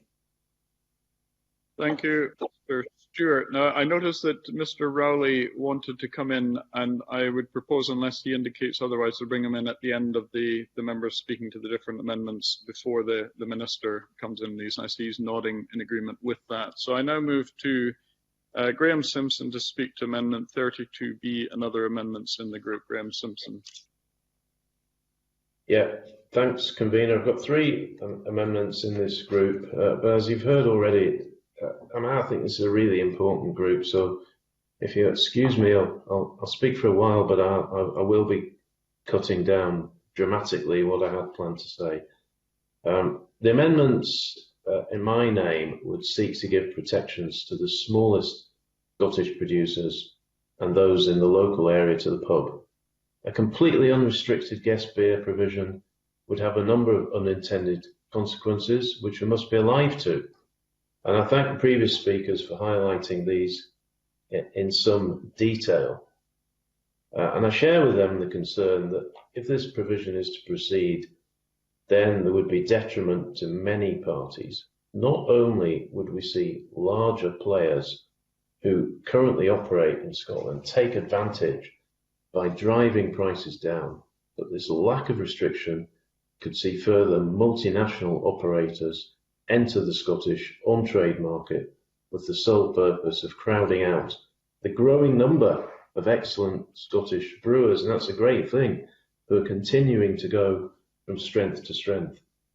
In Scotland, we're rightly proud of our whisky industry, but we've also got a deep and rich history in brewing that is similarly illustrious and inspiring. Brewing actually dates back to Edinburgh, to the 12th century, when monks at Holyrood Abbey took advantage of the natural springs underneath what is now our Parliament. Some might say what was produced on the site then is far better than what's produced now, but that's for another day. And as I wasn't around in the 12th century, Convener, I can't really say who's right. Now, I could at this point give you a history of brewing in Scotland, convener, which may well be of interest, but I will not do that. I will just go on to say that the small revolution that we've seen in brewing in Scotland in recent years should be celebrated and supported. The Conservative government at Westminster has done this by ending the disastrous beer duty escalator introduced by Gordon Brown in 2008. That saw beer duty increase by an eye-watering 42% over 5 years. That was really damaging for brewers and community pubs throughout the UK. That government reversed that policy and it cut beer duty by 2% in 3 budgets, and since then it froze beer duty every year since, apart from a single inflation increase in 2017. This has led to a return in confidence in British and Scottish brewing and pubs that we should celebrate, and we look forward to celebrating them again once they're allowed to reopen. Convener, it's crucial that we don't undermine any recovery. So when considering this legislation, we should all be conscious of the need to protect our local producers. And my Amendment 40 would ensure that the guest beer provision can only be accessed by pubs in the local area. The introduction of a geographical restriction on the guest beer provision helps ensure not only that smaller producers, those which are meant to be helped and benefit from this legislation, as Neil Bibby has previously outlined, but also ensure consumers can experience and support producers in their local area. It would mean that pubs in the local area would only be able to utilise the guest beer provision to stock a beer under that provision if the beer was brewed within 5 miles. Now, I accept the definition of 5 miles might seem strict, and I'm willing to explore the other options presented through Amendments 40A from Alexander Stewart. That sets the limit at 7.5 miles. 40B from Maurice Golden, who puts it at 10 miles. 40C from Rachel Hamilton, setting the limit at 20 miles. And 40D from Jeremy Balfour, who we've yet to hear from, setting the limit at 50 miles. Way, way bigger than my own proposal. Now, one of the reasons I've suggested 5 miles is that we know if there is agreement between the Tide Pub tenant and the pub owning company, there are already measures in place to ensure a beer from any distance is allowed.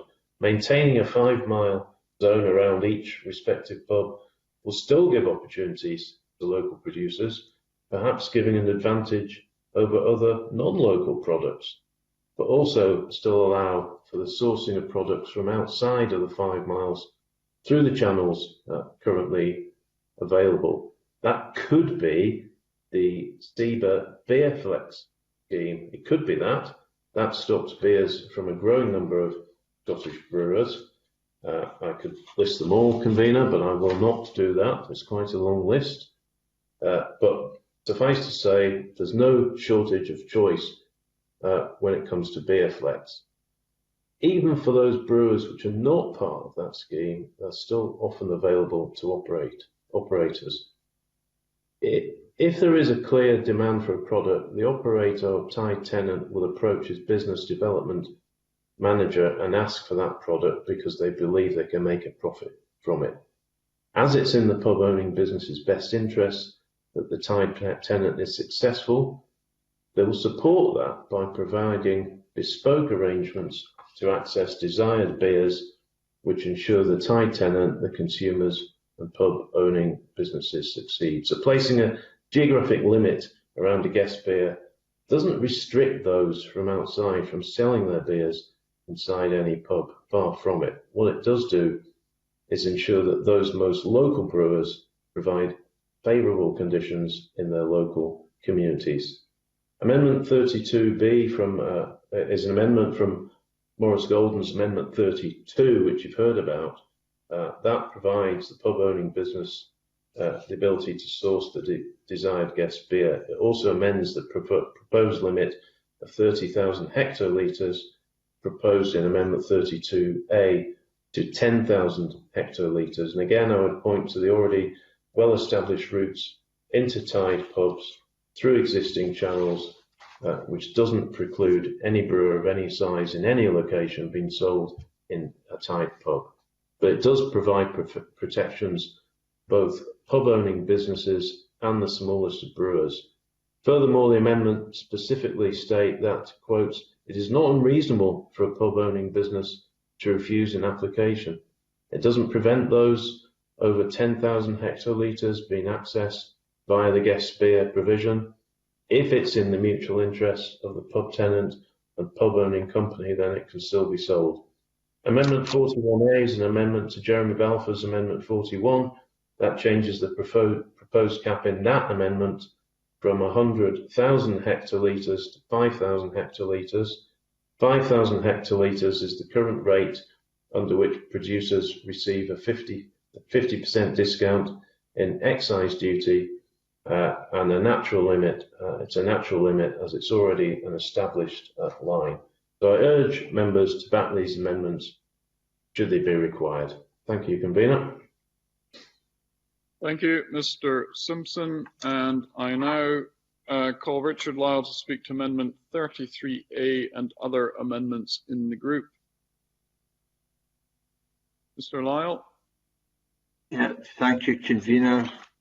Thank you, Convener. I was waiting on my microphone coming on. Can I move 33A and 33B?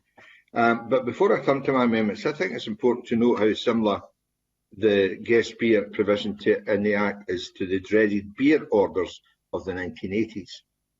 For those unaware, in 1989, licensing legislation passed by the Margaret Thatcher Conservative government made it possible for a Tide pub to stock at least one guest beer from a different brewery.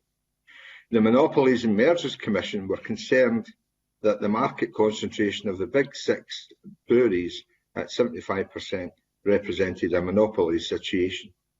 The Supply of Beer Tide Estate Order of 1989, better known as the beer orders, allowed publicans freedom to buy non-beer drinks from any source, not just the controlling brewery, and to sell at least one draft beer from a different brewery. In addition to this, many of the larger brewers were forced to sell many of their pubs off with the intention that they would become free houses or pass on to smaller brewers, hence increasing choice and free trade. The unintended consequence of this legislation was that brewers sold off their less profitable pubs. However, following a government review in 2000 by the Labour government, the beer orders were ultimately revoked by the early 2003. Does Mr Bibby really want to reintroduce a Thatcher government policy, which was subsequently overturned and removed by a Labour government a short time later? The beer orders were disastrous for pub-owning companies and tenants alike. Of course, Tide pubs and pub-owning companies have nowhere near the 75% of market concentration that the Monopolies and Mergers Commission believed justified, which was arguably the biggest state intervention in recent British history. As Philip Mellows described in the 2018 mini-series in the Morning Advertiser on Thatcher's alcohol legacy. Where are we? Are we going to repeat the same mistakes as before? Installing Thatcherite policies onto the people of Scotland is not often welcome, and I'm sure Mr Bibby, as a Labour Co-op MSP, would agree on that. We've also heard from Maurice Golden in the previous groupings about 151 Tide tenants who wrote to the First Minister, again, as concerned about the bill and the provisions contained within, particularly around MRO. But I think it's obvious that there's some real concerns about the guest beer provision. First Amendment 33A would set a provision on guest beer where the pub-owning company would refuse a guest beer only if that beer was produced by a brewery brewing greater than 200,000 hectolitres of beer in the previous 2 years. The aim is simple. It would ensure that what I believe the intent of this provision is to encourage more Scottish beer into Scottish pubs for those producers which are not large enough multinationals. It also help to prevent a potential race to the bottom on price. We know that from evidence provided to committee, there's already more choice in the tenant lease pubs in Scotland than in the independent free trade, so there's not a major issue in respect of choice. We also know that it makes commercial sense for pub companies to offer a full range of the beers that Tennent's customers would like to drink, from lagers to bitters and stouts. The Office of Fair Trading in 2010 found no evidence that the beer tide results in competition issues that cause harm to consumers. The OFT concluded that given the competitive nature of the market, with pubs typically operating in areas with a large number of rival operators, any attempt by the pubcos to restrict choice or raise prices would not be sustainable, as consumers would simply go elsewhere. The OFT therefore found no evidence of market power. However, it may be that a particular pub has a local brewer that they would really like to support, or indeed an upcoming Scottish brewer from further afield that their customers have inquired about. Therefore, I believe taking a size threshold used across Europe as a distinction between the large and small breweries for this guest beer is not correct. I'll therefore move the amendments in my name. Thank you, Mr. Lyle. And I now come to Rachel Hamilton, who's read us to speak to Amendment 35 and other amendments in the group. Rachel Hamilton. Thank you, Convener. I would like to speak to 3 amendments in this grouping. Amendment 35 seeks to provide much of the protections which my colleagues have already highlighted and are desperately needed in order for this provision not to have negative consequences.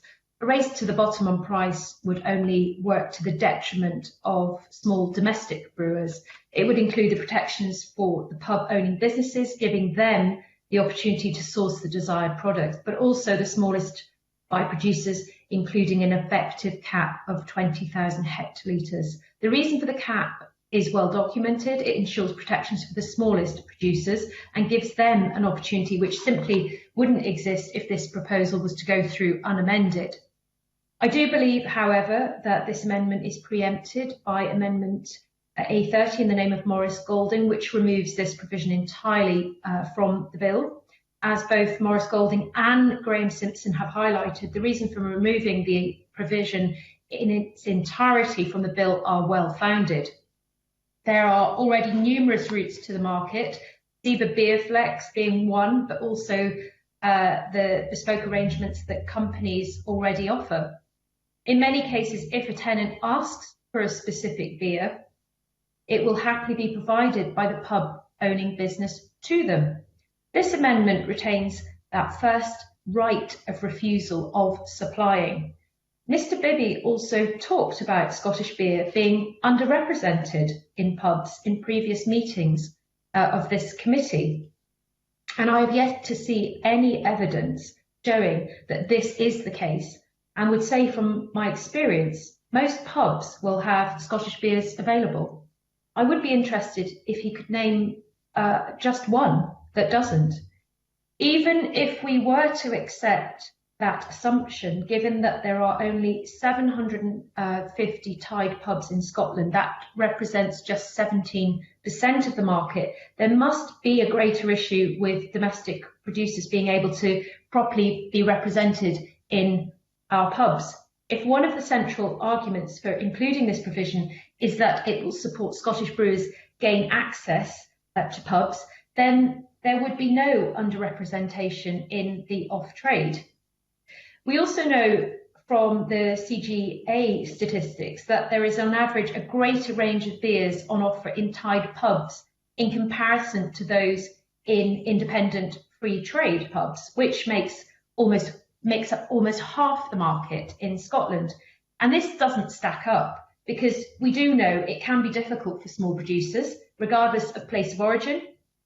Many local borders brewers, for example, would treat their local market as covering both sides of the Tweed. It is due to the scale of production and the inability of these brewers to compete on price. Encouraging a race to the bottom on price by including completely free-ranging guest beer offer is right, and I would only see these small and medium-sized brewers crowded out further. Amendment 40C increases any geographic restriction on a guest beer provision to 20 miles, and Amendment 41C sets any cap at 50,000 hectolitres. Thank you, Convener. Thank you very much. And I now come to Jeremy Balfour, I think is, sorry, I beg your pardon. Actually, it's Michelle Ballantyne I come to now to speak to Amendment 36 and other amendments in the group. Michelle Ballantyne. Thank you, Convener. I've got 3 amendments here, 36, 37 and 47. 36 is really just to be more precise and tidy up the drafting a bit, and changes the expression pubs customers to retail sale on the premises, and I think that's important because it's more meaningful. 37 removes the expression at a price of the tenant's choosing. I believe this serves no purpose, so again it's more of a tidying up because pricing isn't controlled by the pub owning business where a guest beer is concerned. Amendment 47, I'm actually not going to move. I have had some communication with CEBA, and they very much strongly feel that membership of their organisation shouldn't be a requirement to be a guest beer. However, I just want to say that I do think this whole section is a bit problematic, and I've listened to some of the arguments that other members have put around their amendments. Where distance is concerned, like Rachel Hamilton, I live in the Borders, and we have a number of small breweries, and even sitting where I am, you know, one of the well-known ones is 34 miles from me. So I think we need to be very careful about mileage, because I'm sure anybody in the Borders, for example, would consider anything brewed in the Borders a local beer. So I would be very wary about distances. But I do think this potentially, this section is going to do more harm than good. Thank you, Convener. Thank you. And we now come to Jeremy Balfour to speak to Amendment 40D and other amendments in the group. Jeremy Balfour, do we have Jeremy there? Yes. Thank you, Convener. Yes, here I am. If I can just say Amendment 40D is an amendment to the 5-mile geographical restriction to 50 miles. Which again, I think just gives a much more Scottish approach and will be helpful. In regard to Amendment 41, which is in my name, Convener, it sets a cap of 100,000 hectolitres, but also makes it subject to the approval of a pub owning business. I think this has been an interesting debate we've had, and I share many of the concerns of my colleagues regarding the inclusion of provision at all for the reasons they've already set out, and I won't rehearse them again. However, it should be the desire of the committee, but one must be compelled to be included when this presents an option which gives safeguards against the after-mentioned unintended consequences. Indeed, if we look from past experience, we look at 2004, when the UK government considered extending the maximum threshold to benefit for small brewer relief in the UK, which had originally been at 30,000. Then in 2002, they decided not to extend this all the way to the EU maximum of 200,000. The government were keen, but it really was a small brewers who benefited from the duty. And I'm sure my fellow committee members know, as I've just learned recently, that 200,000 HL is equivalent to 35 million pints per year, so is arguably more original than a local brewer at this point. The UK government decided instead to increase the maximum threshold to 60,000. Therefore, a cap of 100,000, or if you do your maths, 17.5 million pints per year, would allow pubs to access beer for a larger number of local and regional brewers. And for that reason, I move Amendment 41 in my name. Thank you, Convener.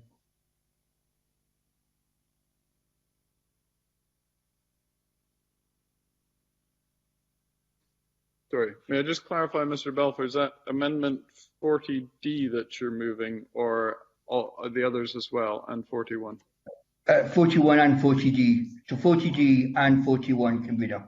Right, I think, sorry, my apologies. I think you're just speaking to them at this stage, but we'll tidy that up in due course, no doubt.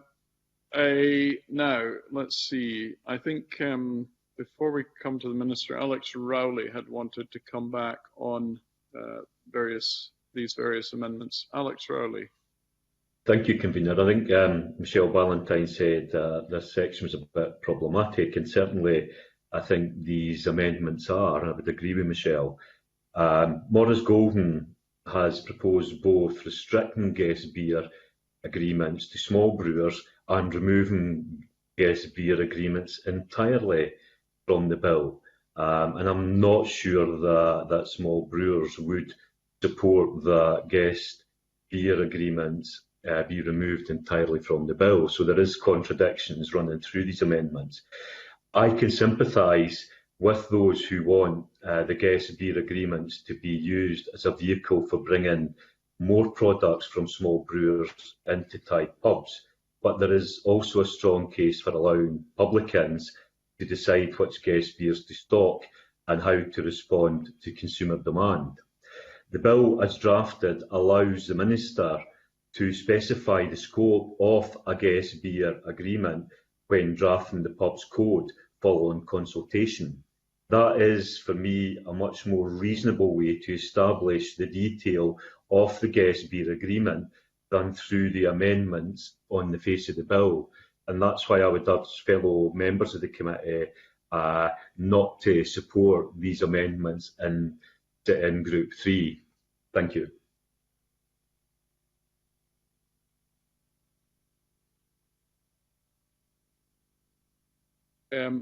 Thank you. I'll take the Minister now. Minister, to speak to these amendments in this group. Minister.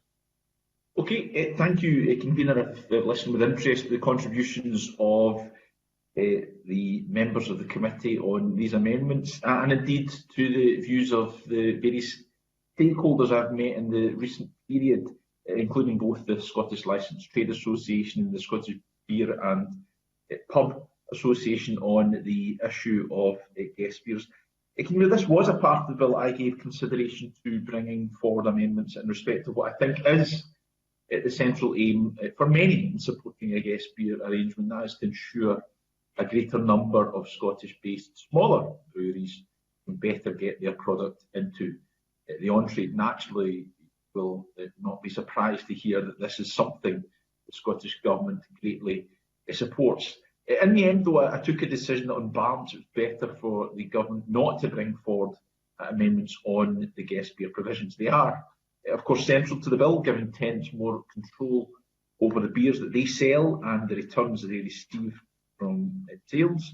And the provisions also mean more choice for consumers, which I welcome. The majority of the amendments in this group seek to remove, replace or undermine the guest beer arrangements.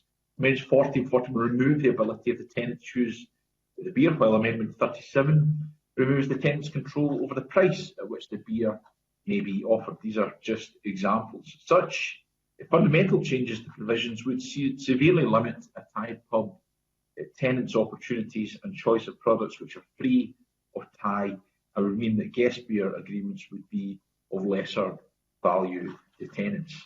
I do have more sympathy with the sentiments behind the amendments relating to ties of breweries supplying guest beers, because as I've indicated, I'd very much like to see pubs supplying more craft beers, and particularly local ones. I'm not sure that the bill as currently drafted will in of itself achieve that, but the amendments lodged at this point, however, seem muddled, and the detail strike me as being inappropriate for being on the face of the bill. In seeking to ensure greater access to market for craft beers and for smaller breweries, I'm conscious that the bill presently confines a guest beer arrangement as an agreement, amongst other things, satisfies any other criteria specified in the code. Alex Rowley made that point. As with much of what this bill enables, I believe that the detail on this matter would be best laid out in the code rather than in an overly prescriptive fashion on the face of primary legislation. I'm considering how the best gear arrangements under the code might be shaped using these existing provisions in the bill. Any detail would be for the code, not the face of the bill, and would of course be subject to the wide-ranging consultation I've already set out we are committed to. Much of that raised by members today can inform that process. It's the government's view that these amendments do not improve the bill, and I would therefore ask members of the committee not to support this group of amendments. Thank you to the Minister. Now, at this point, I'm proposing a brief break of 10 minutes before we come to the members' response to these amendments and what the Ministers said. So what I will do now is suspend the meeting for that brief break until 5 minutes past 11, and then we'll hear from Mr. Bibby. Thank you.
amendments to the Tide Pubs Bill, and committee member Andy Whiteman, I believe, has now joined us, who had been in another committee meeting up till this point. I would now come to the member presenting the bill, Neil Bibby, for his response to the amendments set out by the various members on the section on Scottish Pubs Code requirement to offer guest beer. So, Mr. Bibby. Thank you, Convener. The amendments in this group seek to remove, restrict or otherwise change the provisions in the bill for the code to require a pub owning business to offer to enter into a guest beer agreement with a tenant. I would reassure members of the committee that I believe a guest beer agreement is an important part of the bill and a proportionate measure, and I know that publicans, consumer organisations such as CAMRA and Scottish Brewers have been calling for this for a long time. I therefore urge the committee to reject Amendment 30, which would remove the provisions completely. I also support tenants being able to choose which guest beer to sell depending on their own circumstances and customer preferences. I'm therefore opposed to amendments which seek to limit which beers can and cannot be chosen as a guest beer. I do not think putting a limit on hectolitres or the number of miles between the pub and the brewery in primary legislation would be appropriate. And I would ask members to consider unintended consequences of their amendments. For example, if Mr Simpson's amendment was accepted, then a brewer in a place like Straven couldn't use the agreement to access pubs in East Kilbride, let alone Glasgow or Edinburgh under the guest beer agreement. And I think there's also problems with the other amendments in this group, and I ask members to consider them and to withdraw them. The bill requires the code, as Alec Rowley and the Minister said, to specify the circumstances in which the offer must be made, and I believe that is appropriate. The consultation process and then the code is the best place to consider such matters, not the bill itself. I do have more sympathy with amendments linking the agreement to small brewers relief as suggested by SEBA, but at this point I would suggest this is better addressed through the code rather than primary legislation, and I urge committee members to withdraw their amendments and if not, to reject them. Thank you, Convener. Thank you, Mr. Bibby. So we now come to the voting on the amendments themselves. So the first matter is Amendment 30, and I would call on Maurice Golden to wind up and to press or withdraw Amendment 30. Thank you, Convener. I think this has been a very helpful debate, and there is great concern that while not the intention of the bill, the reality of the bill as it stands is a nod to large-scale, race-to-the-bottom multinational brewers rather than supporting smaller Scottish local brewers who provide an excellent beer and ale which we can all enjoy. And I would hope that the committee members will take that on board and as a result consider supporting a number of the amendments in this group. However, with respect to Amendment 30, I do not intend to press this amendment.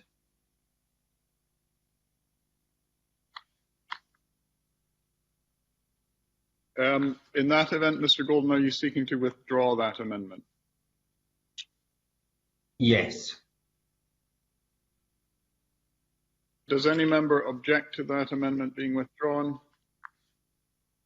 No member objects, so the Amendment 30 is withdrawn. I therefore call Amendment 31 in the name of Alexander Stewart. Already debated with Amendment 30. Alexander Stewart, to move or not to move? Move, Convener.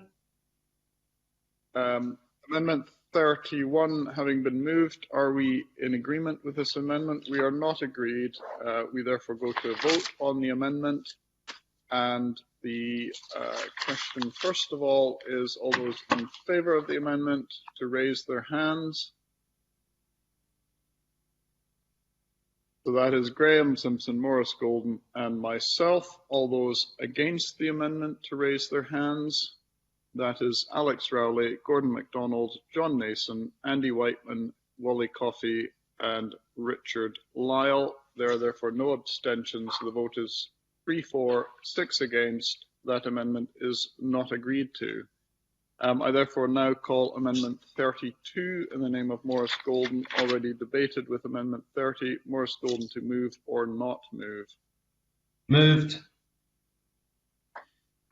Are we agreed on that amendment? We are not agreed, but I am reminded that I, in this case, need to go somewhere else at this stage.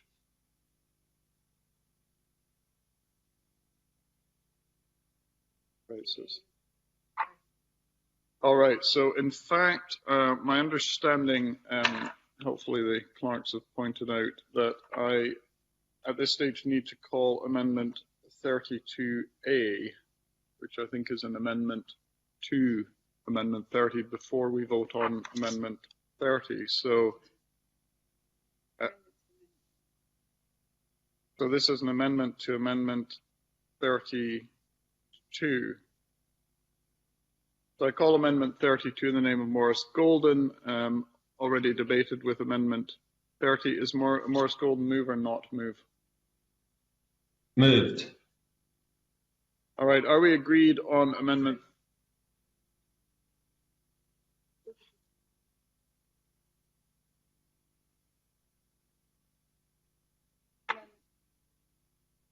My apologies, technical mix-up here on my part.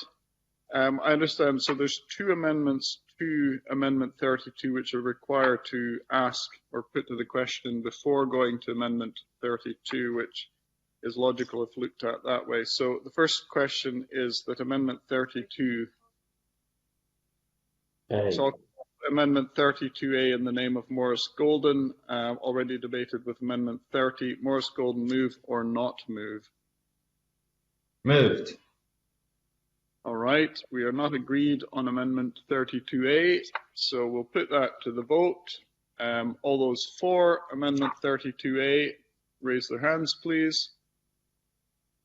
So that's Graham Simpson, Maurice Golden, and myself. Against is Alex Rowley, Gordon MacDonald, John Mason, Andy Whiteman, Willie Coffey, and Richard Lyle. So that is 3 for, 6 against, no abstentions. The amendment is not agreed.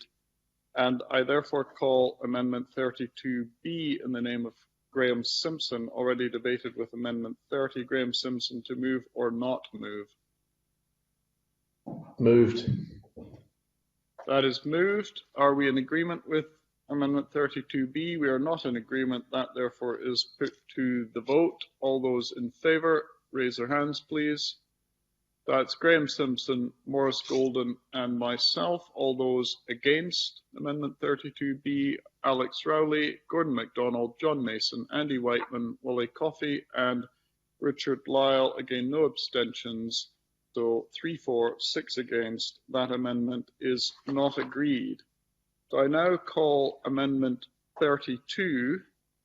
Maurice Golden to press or withdraw Amendment 32. Press. Are we agreed on Amendment 32? We are not agreed, and therefore we have a vote on Amendment 32. All those in favour, please raise their hands. That is Graham Simpson, Maurice Golden, myself. All those against? Alex Rowley, Gordon MacDonald, John Mason, Andy Whiteman, Willie Coffey, and Richard Lyle. Therefore, no abstentions. 3 for, 6 against. The amendment is not agreed to. At this stage, I call the Amendment 33 in the name of Alexander Stewart, already debated with Amendment 30. Alexander Stewart to move or not to move? Move, convener. Thank you. Are we agreed on Amendment 30? Okay, I am again getting ahead of myself. There are a number of amendments to Amendment 33, which I shall therefore have to deal with, or we shall have to deal with prior to the actual amendment. So I call Amendment 33A in the name of Richard Lyle, already debated with Amendment 30. Mr. Lyle, to move or not to move? Not move, convener. I think in that event you're seeking to withdraw the amendment, are you? Yes, convener. It's all right. It's not moved. We can leave it there. I'm getting on top of the procedure now. Convener, I'd like to move that. Oh, sorry, I beg your pardon. I think that's right. Another member has a right to move it if they want, in the absence of being moved by the member presenting the amendment. So the amendment is now moved by Graham Simpson, as it was not moved by Richard Lyle, whose amendment it is. Are we agreed on the amendment as now moved? We are not agreed. Therefore, we go to the vote. All those that agree to Amendment 33A, if they would raise their hands. So that's Graham Simpson, Maurice Golden, and myself. All those against? Alex Rowley, Gordon MacDonald, John Mason, Andy Whiteman, Willie Coffey, and Richard Lyle. There are therefore no abstentions. So 3 for, 6 against. That amendment is not agreed. And at this stage, I then call Amendment 33B in the name of Richard Lyle, already debated with Amendment 30. Mr. Lyle, to move or not to move? Not to move, convener. Not moved. Does any other member wish to move that amendment? Yes. Graham Simpson wishes to move the amendment. It is therefore moved. Are we agreed on Amendment 33B? We are not agreed. We therefore go to a vote on Amendment 33B. All those for, please raise their hands. Graham Simpson, Maurice Golden, and myself. All those against? Alex Rowley, Gordon MacDonald, John Mason, Andy Whiteman, Willie Coffey, and Richard Lyle. So no abstentions. There are 3 for, 6 against. The Amendment 33B is not agreed to. I now come to Alexander Stewart to press or withdraw Amendment 33. Alexander Stewart. Press, convener. Very well. Are we agreed to Amendment 33? We are not agreed. So we come to a vote on that. All those in favour, please raise their hands. Graham Simpson, Maurice Golden, and myself. All those against? Alex Rowley, Gordon MacDonald, John Mason, Andy Whiteman, Willie Coffey, and Richard Lyle. Therefore, no abstentions. 3 for, 6 against. Amendment 33 is not agreed to. And for the information of Andy Whiteman, who's just joined us, I am simply reading the screens off, the names off the screen in the order that they happen to appear in front of me. There's no particular reason for the order. We therefore come to, I think it is Amendment 34, and that is in the name of Alexander Stewart. Alexander Stewart, to move or not move? Move, convener. Thank you. Are we agreed to Amendment 34? We are not agreed. We therefore go to a vote on this. All those in favour of the amendment, raise their hands, please. Graham Simpson, Maurice Golden, and myself. All those against? Alex Rowley, Gordon MacDonald, John Mason, Andy Whiteman, Wally Coffey, and Richard Lyle. That is 3 for, 6 against. No abstentions. Amendment 34 is not agreed to. So I now call Amendment 35 in the name of Rachel Hamilton, already debated with Amendment 30. Rachel Hamilton, to move or not to move? Moved, convener. Very well. Are we agreed on Amendment 35? We are not agreed. We therefore go to a vote on Amendment 35. All those in favour, please raise their hands. Graham Simpson, Maurice Golden, and myself. All those against? Alex Rowley, Gordon MacDonald, John Mason, Andy Whiteman, Wally Coffey, and Richard Lyle. No abstentions. 3 for, 6 against. Amendment 35 is therefore not agreed to. I now call Amendment 36 in the name of Michelle Ballantyne, already debated with Amendment 30. Michelle Ballantyne, to move or not move? Moved, convener. Very well. Are we agreed on Amendment 36? We are not agreed.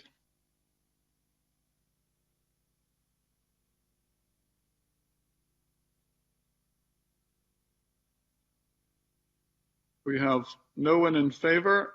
All those against, raise their hands. We have Alex Rowley, Gordon MacDonald, John Mason, Andy Whiteman, Wally Coffey and Richard Lyle. Abstentions.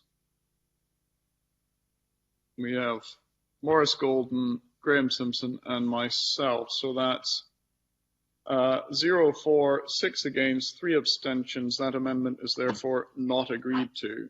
I now call Amendment 37 in the name of Michelle Ballantyne, already debated with Amendment 30. Michelle Ballantyne, to move or not to move? Not moved. Not moved. In that event, does any member wish to move that amendment? No member wishes to move the amendment, so that is simply not moved. We move then on to call Amendment 38 in the name of Alexander Stewart, already debated with Amendment 30. Alexander Stewart, to move or not move? Move, convener. Very well. Amendment 38 having been moved, do we agree to Amendment 38? We do not agree. We therefore go to a vote. All those in favour, please raise their hands. That is Graham Simpson, Maurice Golden and myself. All those against? We have Alex Rowley, Gordon MacDonald, John Mason, Andy Whiteman, Wally Coffey and Richard Lyle. No abstentions. Therefore, the amendment is not agreed. I now call Amendment 39 in the name of Maurice Golden, already debated with Amendment 30. Maurice Golden, to move or not to move? Moved. Very well. Are we agreed on Amendment 39? We are not agreed. We go to a vote. All those in favour of Amendment 39 in the name of Maurice Golden? That is Graham Simpson, Maurice Golden and myself. All those against? Alex Rowley, Gordon MacDonald, John Mason, Andy Whiteman, Wally Coffey and Richard Lyle. So that is 3 for, 6 against. There were no abstentions. That is not agreed to. We then come to Amendment 40 in the name of Graham Simpson, already debated with Amendment 30. Graham Simpson, to move or not to move? Convener, I think there are a number of amendments to this that you take first. That is very helpful of you to point out, Mr. Simpson, and you are quite right.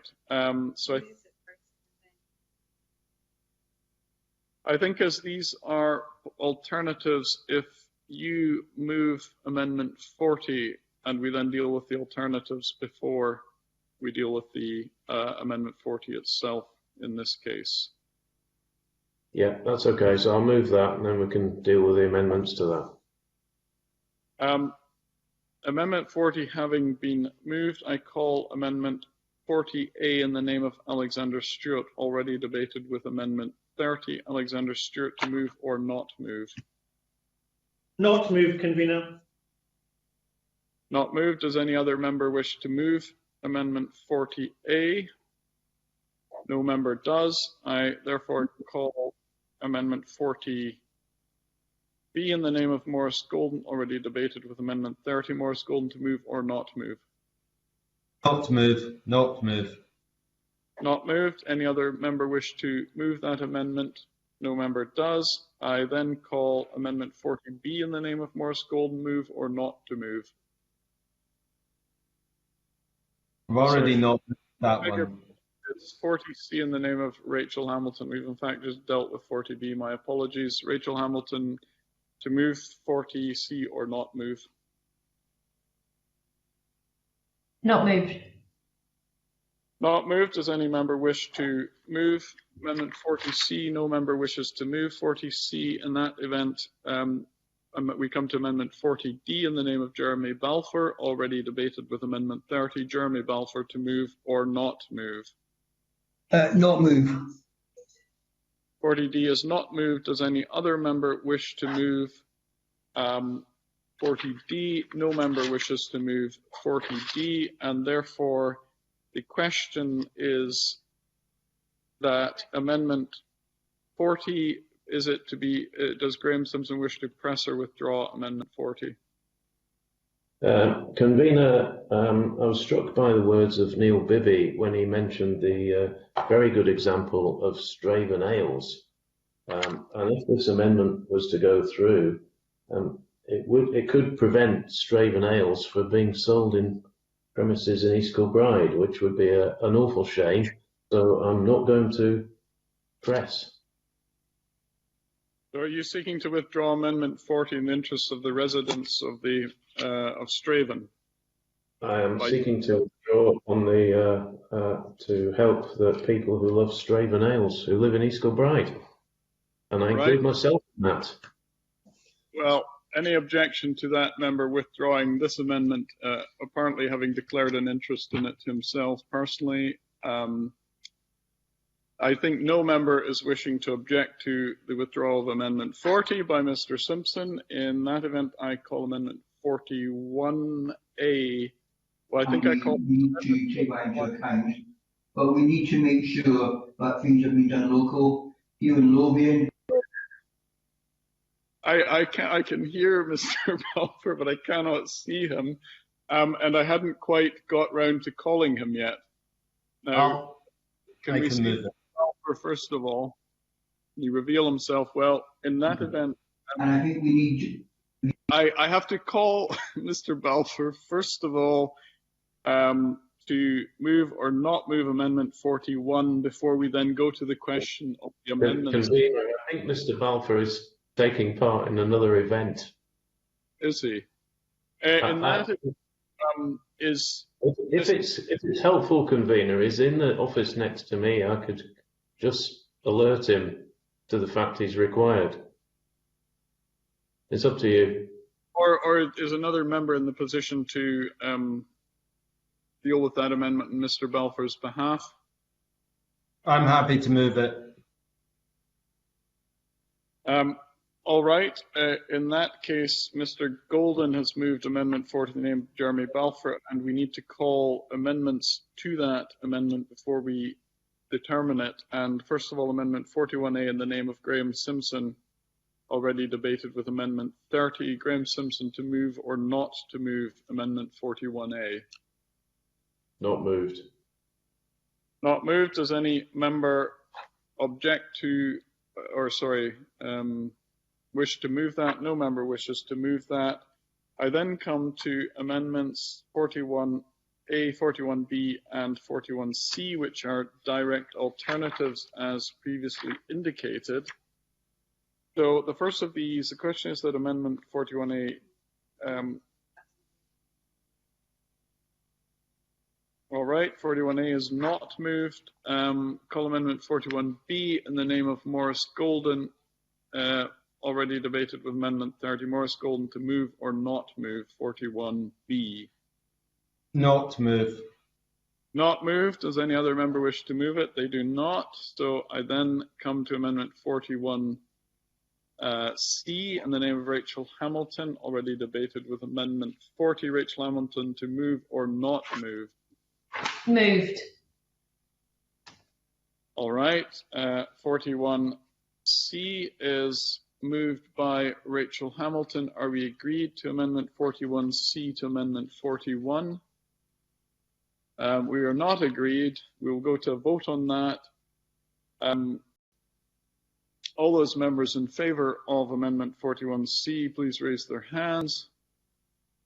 That's Graham Simpson, Maurice Golden, and myself. All those members not in agreement with 41C, that is Alex Rowley, Gordon MacDonald, John Mason, Andy Whiteman, Molly Coffey, and Richard. Andy Whiteman does not have his hand up. He does have his hand up, so it is the roll call of just given. So that is no abstentions. 3 for, 6 against. Therefore, Amendment 41C is not agreed to. Now we then come to Amendment 41 in the name of Jeremy Balfour, which has already been moved, I think, by Graham Simpson. Maurice Golden on Jeremy Balfour's behalf. Maurice Golden to press or withdraw Amendment 41. Press. Is 41 amendment? The question is that Amendment 41 be agreed to. Are we all agreed? We are not agreed. We therefore go to a vote on Amendment 41. All those in favour, please raise their hand. As Graham Simpson, Maurice Golden and myself. All those against? Alex Rowley, Gordon MacDonald, John Mason, Wally Coffey, Richard Lyle. Abstentions? Andy Whiteman abstains on that. So there are 3 for, 5 against, with 1 abstention. That amendment is therefore not agreed. Amendment 41 is not agreed. I now call Amendment 42 in the name of Maurice Golden, already debated with Amendment 30. Maurice Golden to move or not move. Moved. Amendment 42 being moved, are we in agreement? We are not in agreement. We therefore go to a vote. The question is that Amendment 42 be agreed to. All those in favour? Graham Simpson, Maurice Golden and myself. All those against? Alex Rowley, Gordon MacDonald, John Mason, Andy Whiteman, Wally Coffey and Richard Lyle. So there are no abstentions. There are 3 for, 6 against. 0 abstentions. Amendment 42 is not agreed to. I then call Amendment 43 in the name of Maurice Golden, already debated with Amendment 30. Maurice Golden to move or not to move. Moved. Amendment 43 has been moved. Are we in agreement? We are not in agreement. It therefore goes to a vote. All those in favour of Amendment 43? Maurice Golden, Graham Simpson and myself. All those against? Alex Rowley, Gordon MacDonald, John Mason, Andy Whiteman, Wally Coffey and Richard Lyle, and that will be no abstention. So 3 for, 6 against. Amendment 43 is not agreed to. I then call Amendment 44 in the name of Alexander Stewart, already debated with Amendment 30. Alexander Stewart to move or not to move. Moved, convener. Amendment 44 being moved, are we in agreement with it? We are not in agreement. It goes to a vote. All those for, please raise their hands. Graham Simpson, Maurice Golden and myself. All those against? Alex Rowley, Gordon MacDonald, John Mason, Andy Whiteman, Wally Coffey and Richard Lyle, and therefore no abstentions. 3 for, 6 against. The amendment is not agreed to. I now call Amendment 45 in the name of Alexander Stewart, already debated with Amendment 30. Alexander Stewart to move or not to move? Move, convener.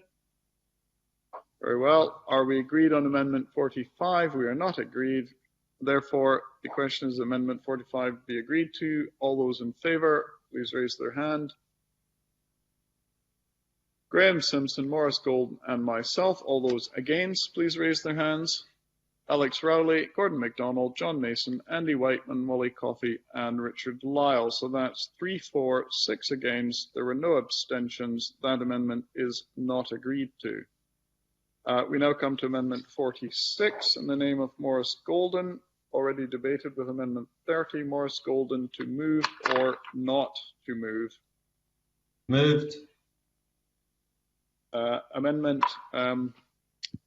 46 having been agreed. No. Problem is it?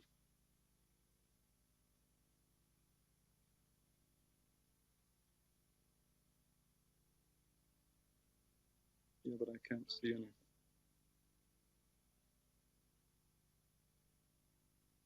Sorry, my apologies. I have a technical difficulty here, so I will suspend briefly till I manage to come back into the meeting, because everyone can see me apparently and hear me, but I can neither see nor hear them at this point. So I'll suspend briefly till I sort this matter out.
Well, welcome back. Welcome back. I think we have the minor technical glitch sorted. So we were moving to a vote on Amendment 46 in the name of Maurice Golden. All those in favour, please raise their hands. That's Graham Simpson, Maurice Golden, myself. All those against, please raise their hands. Alex Rowley, Gordon MacDonald, John Mason, Andy Whiteman, Wally Coffey, and Richard Lyle. So 3, 4, 6 against. There were no abstentions. That amendment is not agreed to. I now call Amendment 47 in the name of Michelle Ballantyne, already debated with Amendment 30. Michelle Ballantyne, to move or not move? I am withdrawing that amendment, Convener. I think technically you're not moving it. No other member wishes to move it, I think, in your stead, and therefore that amendment is dealt with. We now move on to the next section, which is the requirement to offer market rent only release grouping. And I would first of all call Amendment 48 in the name of Graham Simpson, which is grouped with amendments as shown in the groupings. I would also point out that Amendment 48 preempts Amendments 49, 50, 51, 52, 5, 53, 54, 55, 56, 57, 58, 59, 60, 61, 62, 63, 64, 65, 66, 67, 67A, 67B, 67C, 6, 7, 8, 68, 69, 70, 71, 72, 73, 74, 75, 77, 76, 78, and 79. And I would also point out that Amendment 53 preempts Amendments 54, 55, and 56. Amendment 57 preempts Amendments 58 and 59. And Amendment 77 preempts Amendments 76 and 78. So I would now ask Graham Simpson to move Amendment 48 and speak to all amendments in the group. Graham Simpson. Well, thanks a lot again, Convener, and I'll move Amendment 48 and the other amendments in the group in my name. This is a big group, but I've only got 7 amendments in it. Unfortunately for members, one of them is Amendment 83, which is a bit of a whopper, Convener, and it's the only amendment I've ever seen that contains mathematical formulas. So I'll return to that in due course. The ability to serve an MRO notice at any time will have a significant commercial impact on pub owning businesses. Brewers have told me that the very existence of this provision will be a disincentive to investment in Scotland. And now more than ever, as we've heard before, we can do without that. The last thing the industry needs now is more uncertainty. The road to recovery for what's left of the industry will be long and hard. We don't want to add to their woes. One option to get around this is to remove the market rent only provision from the bill entirely, and that would be the effect of Amendment 48. Of course, if the committee agrees to do that, then, as you've already said, Convener, a number of other amendments in this group fall, most of the other amendments, in fact. And they would include Maurice Golden's Amendment 60. Mr. Golden doesn't go quite as far as I'm suggesting. Instead, he offers an alternative, which he'll no doubt explain. I, of course, suggest that members accept the reasoning behind Amendment 48 and vote for it. But Mr. Golden's alternative is a good one, not least because it contains the line, "The pub will continue to be a pub." Who knew? Jeremy Balfour suggests in Amendment 67 that a tied pub tenant should only be able to request an MRO if they have been served a notice of a rent review, or if it's within 1 year of the expiry of an existing lease and the pub owning business has not served notice to quit. Maurice Golden isn't too impressed with that, though, and is suggesting it should be 2 years. Similarly, when Mr. Balfour goes on to say that the tenant should have been a tied tenant of that tied pub for at least 5 years, Mr. Golden says higher and goes for 7. when Mr. Balfour says the tenant should not have been in receipt of a qualifying investment within the last 7 years, Mr. Golden goes for 10. So take your pick. I don't really want to hold the jackets in that case. My Amendment 60 deals with what should trigger the requirement to offer a market rent only lease. It's very much linked to Amendment 83, which I'll come on to.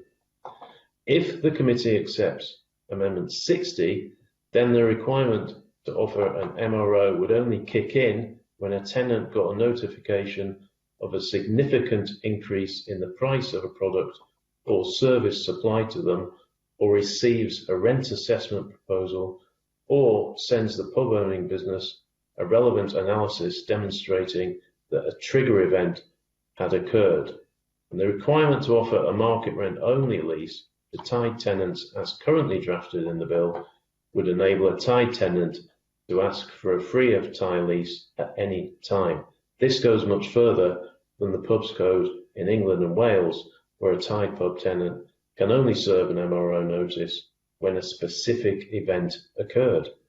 And the rationale behind this broad provision in the bill is not clear. If an MRO option is to be included in the bill, I believe it should go no further than the Pubs Code in England and Wales, specifying the events when an MRO notice can be served. And other amendments in this group do that. Amendment 83, which I accept is novel and very long, is essentially a mirror of the provisions in the code down south.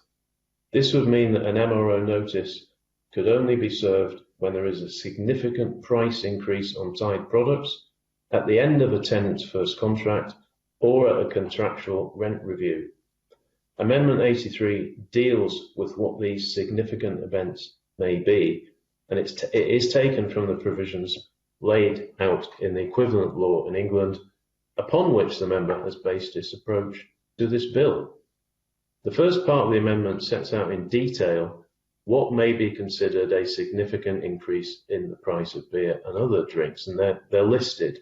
And there are various formulas for deciding that, and the reason for that is that unless you define what you mean by significant, then it's surely open to challenge.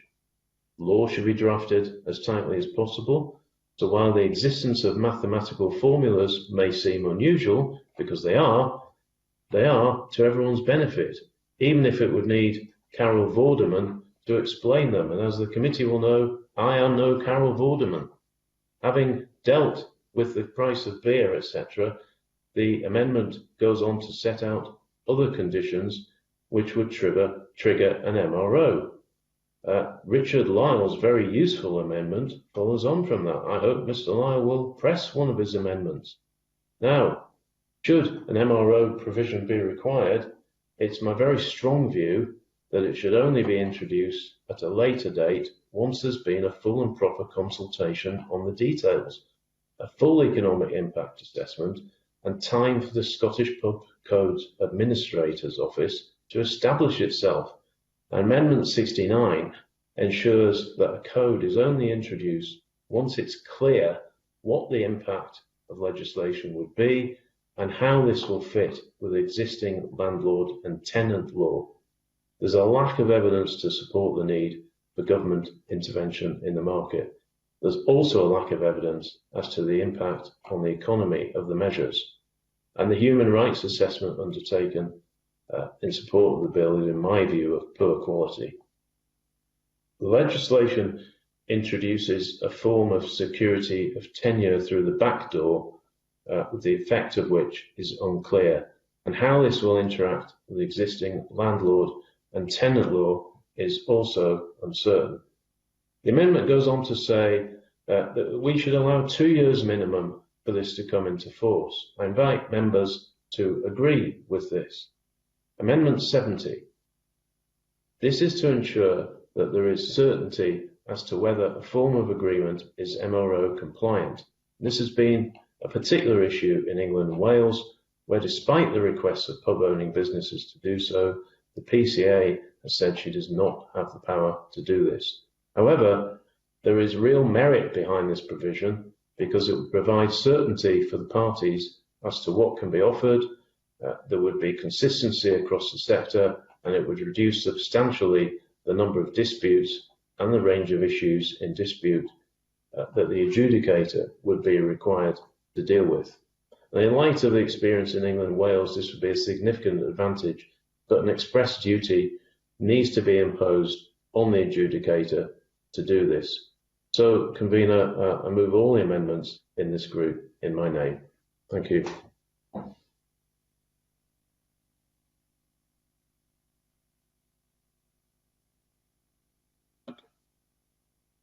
Sorry, apologies. I then call Maurice Golden to speak to Amendment 49 and other amendments in the group. Maurice Golden.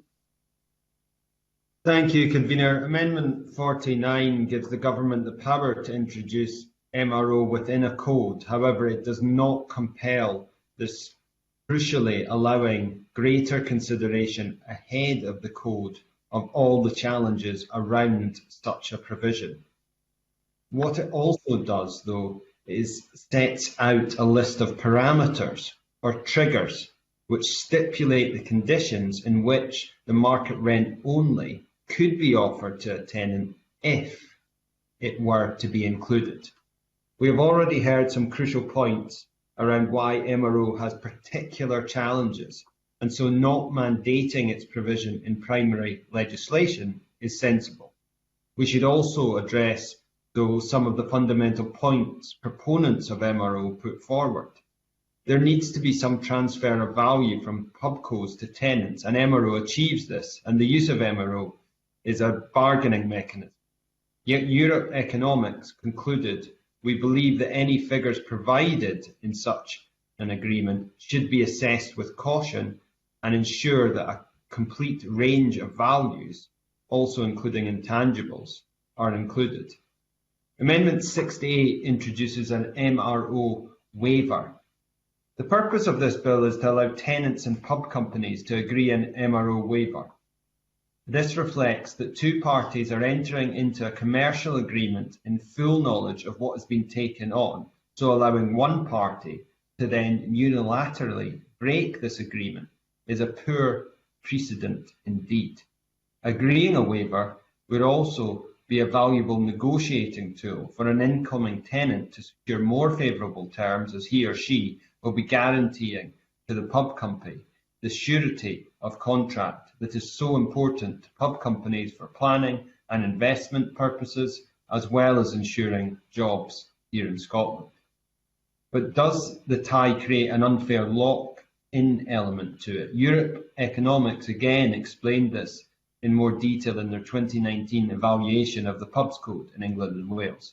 Indeed, they noted the characteristics of the tie make it such that once signed tenants cannot change their pub code for some time, although there are break options at different points in time. The impact analysis in the legislation at the time believes that this limits tenants' ability to put pressure on pub owning companies and also makes it difficult to judge whether tie tenants get a good deal or not, as they cannot choose. Amendments 67A, B and C would increase the time frame on triggers seeking to be introduced by Jeremy Balfour's amendment 67. 67A would increase the period in which tie tenants are within when they can trigger the MRO option from 1 year to 2 years.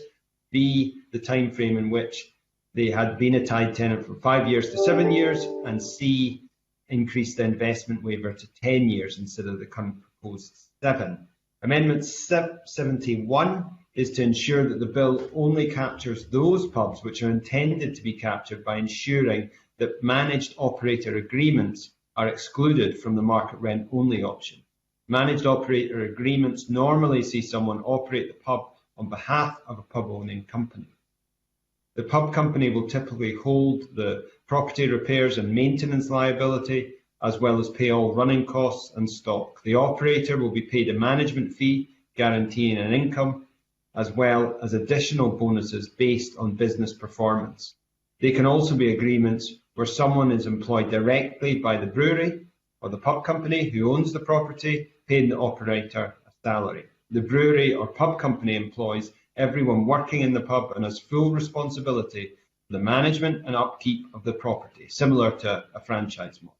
I do not believe that managed operator agreements were intended to be included in this bill, and introduced this amendment in good faith to ensure there is clarity. Thank you, Convener. Thank you. I now call Richard Lyle to speak to Amendment 52 and other amendments in the group. Richard Lyle. Yes, Convener, I speak to 52, 55, 56, 59, 64, 72, 73, 75, 76, 78, 79, 82 and 84.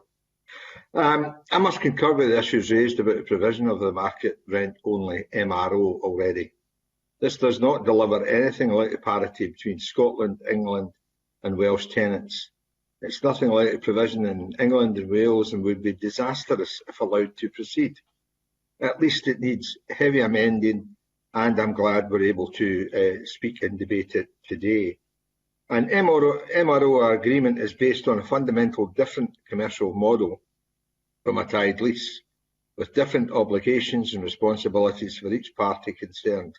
As such, flexibility must be given. A deed of variation in some respects would make a lease so complex it would render it impossible to follow, and it still be subject to tax liabilities and greater legal costs on both sides longer term. Even changes to a lease via a deed of variation would incur potential significant costs for the licensee, including additional land registration fees, significant greater legal fees and lawyers assessing lengthy and complicated historical leases. If a lease was amended via a deed of variation, it would be far harder to follow and open to misinterpretation in the longer term. A new agreement guarantees legal certainty, removes ambiguity, and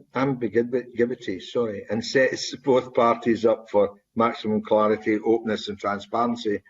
Everyone is then clear about what has been agreed in those terms. Indeed, following a number of arbitrations in this exact point, the PCA issued a statutory advice notice in 2018, which stated that the legislation allowed for an MRO agreement to be both a new agreement or a deed of variation to an existing lease. Critically, it is confirmed that whilst the terms of the MRO agreement had to be reasonable, they did not have to be the same terms as in a tied agreement. These are really crucial points that recognise that an MRO agreement is not simply the same as a tied agreement, with the beer tie removed, but reflects that an MRO agreement is much more akin to a standard commercial lease, which will not necessarily include all the additional benefits and support that comes with a tied agreement. For those reasons that whilst the existing agreement could be changed by deed of variation, the reality is due to the number of changes required, a new lease is likely to be more appropriate. This is the case in the vast majority of MRO agreements we have seen in England and Wales. The amendments seek to set out the circumstances in which market-only leases can be sought on the face of the bill, rather than leaving these to be determined in regulation. Trigger events are based on the English Pubs Code, and the tenant would require to serve a notice in the prescribed terms when one of these events occurs. The amendment seeks to reach a balance between sufficient certainty being provided on when the market-only leases could be triggered, whilst leaving fine detail of procedures to regulations. Amendments have been proposed so that the pub-owning business could offer a new lease rather than the modification of an existing lease. That better suits Scottish practice. The amendments propose three circumstances in which the tenant could serve notice requiring a market-only lease. So the tenant receives notification of a significant increase in the price at which a product or service which is subject to a product or service tie is supplied to a tied pub tenant. The meaning of significant increase is not defined in the amendments, but would require to be further defined in the code. So the tenant received a proposed increase in rent following a rent review required under the lease or the code, and the investment exemption does not apply. The latter recognises that it's not appropriate to trigger a right to request a market-only lease, where the rent increase is associated with the agreement to make an investment in works in the pub with a view to improving trade. And the investment exemption has been tightly defined based on English Pubs Code. Where the tenant demonstrates that a trigger event applies, a trigger event requires to meet a series of criteria. It must be beyond the control of the tenant, have been reasonably foreseeable and decrease the level of trade that is reasonably expected to be achieved in the pub over a continuous period of 12 months. The relevant event cannot be increased in rent or increase in the cost of products or services which otherwise allow the tenant to serve notice. Additionally, the event must not affect other pubs in the area. If it does, a series of further criteria apply, such as the changes in the local economic environment. I'll be finishing shortly, Convener. The trigger points are necessary, at very least, and this amendment needs to set out in detail how these triggers could work. It would give surety around investment, clarity on the Scottish market position for tenants and landlords. These amendments do that, plus taking learnings from the 5 years of the English and Welsh Statutory Code to ensure that there's no unnecessary arbitrations or misinterpretation and challenge, as we've seen in England and Wales with the PCA Clubs Code adjudicator.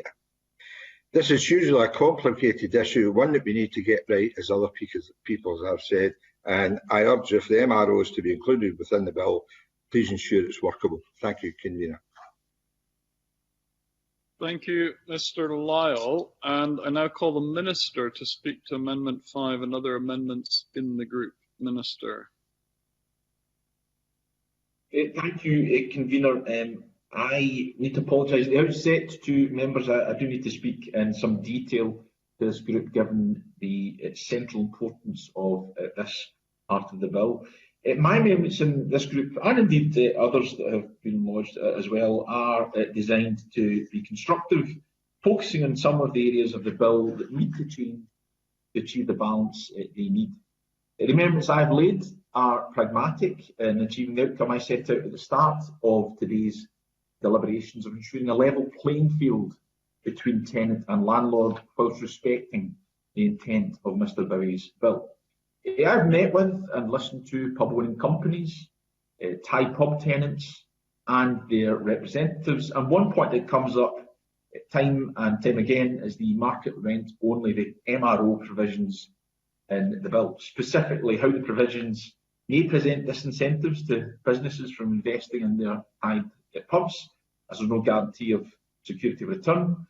Equally, for those representing Thai pub tenants, I've heard how important a straightforward MRO process is to create more balance in the relationship between tenants and landlords. My amendments would allow the Scottish Minister to set out in the code the circumstances in which an MRO lease need not be offered. Importantly, though, given that MRO is, as I have said, a central part of this bill, my amendments do not demur from the default position that an MRO should, where appropriate, be offered. The changes also, I believe, required in this area of the bill to make sure it is compliant with ECHR rights and to strike a better balance between the rights of companies and tenants. The majority of the amendments in this group do try to alter this balance, but I believe my amendments are the ones that set the right tone. They also allow for proper consultation and meaningful engagement on this topic, which is evidently required given the variety of amendments under debate here. I note the similar approach taken in Michelle Ballantyne's Amendment 80, but my amendments 5 and 6 would deal with this, and my other amendments 7 and 8, taken as a package, provide sufficient flexibility to cover the variety of arrangements in place in the Thai pubs sector. I must also make reference to Amendments 83 and Amendments 84 from Graham Simpson and Richard Lyle, respectively, which set out what would constitute a trigger event for an MRO to be offered. First, I have to congratulate Mr Simpson on the inclusion of some formidable equations in his amendments, the first time I've ever seen such in any amendments to primary legislation. It should be passed that it will not only be legal textbooks that are required in interpreting this legislation, but an understanding of algebra. It can be, whilst mathematicians across the country may welcome the potential for unexpected business that Mr Simpson's approach may bring, and whilst I recognise the need for the MRO arrangements to have appropriate safeguards, I believe this level of detail is best left to secondary legislation, that is, the code itself. Indeed, Amendments 83 and 84 draw heavily on the provisions of MRO leases contained in the English and Welsh pubs code. Mr Simpson made that point himself. It is worth reflecting, I believe, Convener, on the fact that these provisions come from the Pubs Code, etc. Regulations 2016, which is, of course, secondary legislation.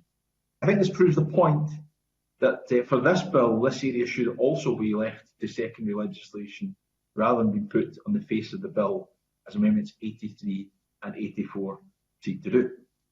Most interesting amendments brought forward by Richard Lyle in the Lands Tribunal for Scotland. However, I'm not aware of any conversations taking place with this organisation, either with Mr Bibby, although he could clarify whether that's the case, and certainly not with the government. I would question whether sufficient consideration has been given to the resources of the Lands Tribunal to deal with disputes under the code once it is introduced. So I would therefore ask Mr Lyle not to move these amendments.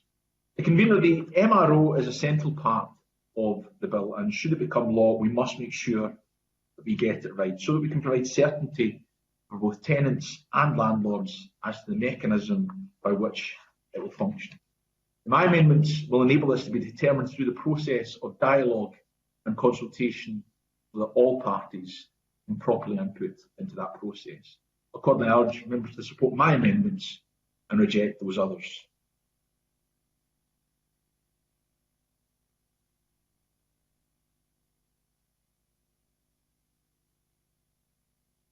To speak to Amendment 53 and other amendments in the group.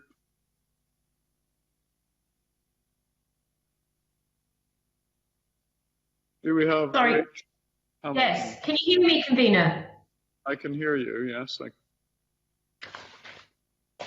Thank you. Amendment 50. I didn't actually hear you. Did you say speak to Amendment 53, 54, and 77? I said to speak to Amendment 53 and other amendments in this group. Yeah, I lost you there, Convener, so I will speak to those amendments now. Amendment 53 and 54 prevent pub-owning businesses having to modify terms of an existing agreement and stipulate that they enter into a new agreement, which is at least 5 years or for the length of the unexpired lease. This is another vital amendment if the MRO element is to exist within the bill, which of course, for all the reasons outlined so far, is a major issue with this legislation. The reason of this amendment is twofold. If other amendments seeking to make the MRP provision workable are not accepted, this would recognise, as in E&W, that it would be entirely unjustifiable to have to offer an MRO agreement for any longer than the existing term of the current agreement. This is even more important in Scotland, of course, as without the Landlord and Tenant Act and no right to renew, you would be required to provide security of tenure beyond an existing lease term. For example, it cannot be right for a tenant to incite on a 5-year or 10-year free of tie agreement, or whatever the company standard free of tie contract may be, when they only have, say, 2 years left on an existing lease. As we know, without many of these other trigger points, a tenant could seek an MRO agreement with just a few months remaining. With this amendment in place, this would mean to ensure that pub companies are not bound to extend an agreement with a tenant and to no longer than the original agreement itself. This would avoid further legal complications. If a tenant was on a long-tied lease with more than 5 years left, then they would have the security of at least a 5-year MRO lease. And longer than this may simply not be viable or sustainable for a company to offer for that particular pub. Another key point we must consider with the tied pub model is that it provides benefits for both parties, but these benefits are not maximised at the same point during agreement or an economic cycle. It is an asymmetric reward system, one that is absolutely crucial, understanding why the MRO element of the legislation is so problematic. As we know, for the tenant, the tie means running a pub with less upfront costs in exchange for future potential revenues. For the pubco, it means an initial transfer of income subsidising the initial investment and then taking revenues when the pub is actually doing well. And this was explained in the impact assessment accompanying the legislation in E&W. And I won't go into that, Convener, because it's just too long and onerous, but you will know what I'm talking about. Through this mechanism, the beer tie also helps ensure a return on investment for the pub company, which of course is important. This is because by signing a tenant up for a fixed period and with agreements around revenue shares through dry and wet rent, the pubco has an assured source of income for a given period, which can be used to justify and offset some upfront costs of investment, which I've already talked about. In this way, tied contracts can help to ensure ongoing investment in the tenanted pub estate. And if the tenant was able to change the terms of agreement, particularly the wet rent, at any point of its choosing, then the case for investment by the pubco could be significantly diminished. And the investment is absolutely crucial as a key driver of value for both the pubco and the tenant in the medium term by helping sustain these pubs. And that's what we're talking about here, is the sustainability and the viability of these pubs, particularly community pubs, and generating increased sales and profits for both parties, not just one party, both parties. So there is risk and reward under that economic cycle as well. And one final benefit is derived from the profit and risk sharing mechanism. The tie implies an asymmetric reward from selling the beer and its other operations, from food, through gaming machines that could be. The reward for both parties is counter-cyclical. The pub company helps in times of low returns, but takes part of the revenue in terms of high returns, which seems a perfectly acceptable model to me. All gives and takes might be a more apt expression to the committee. The relationship doesn't stop here. When faced with hard times, the tenant might want to ask for advice and help. Also, financial from the pub company. The pub company will be in a position to do this because of its financial strength, but also from knowledge it might have acquired around the issues explaining any downfalls in revenue. And I know that because I've visited some pubcos in my tied pubs in my own constituency and been explained that by those tenants. The fact that the expected benefits from good times are higher for the pub company was again recognised by the UK government initial impact assessment. It means that pubcos have an extra incentive to help the tenants succeed, not fail, succeed.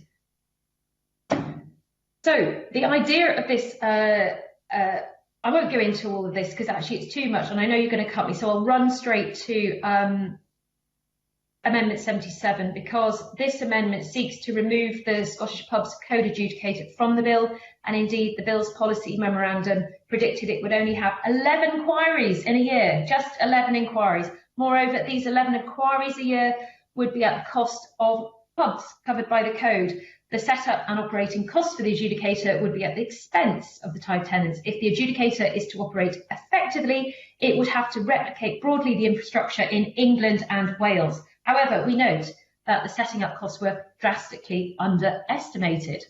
As such, we do not support additional costs on pubs at a time when they are already struggling during this pandemic following sustained periods of lockdown. Therefore, we are seeking to remove the adjudicator completely and entirely from the bill. Thank you.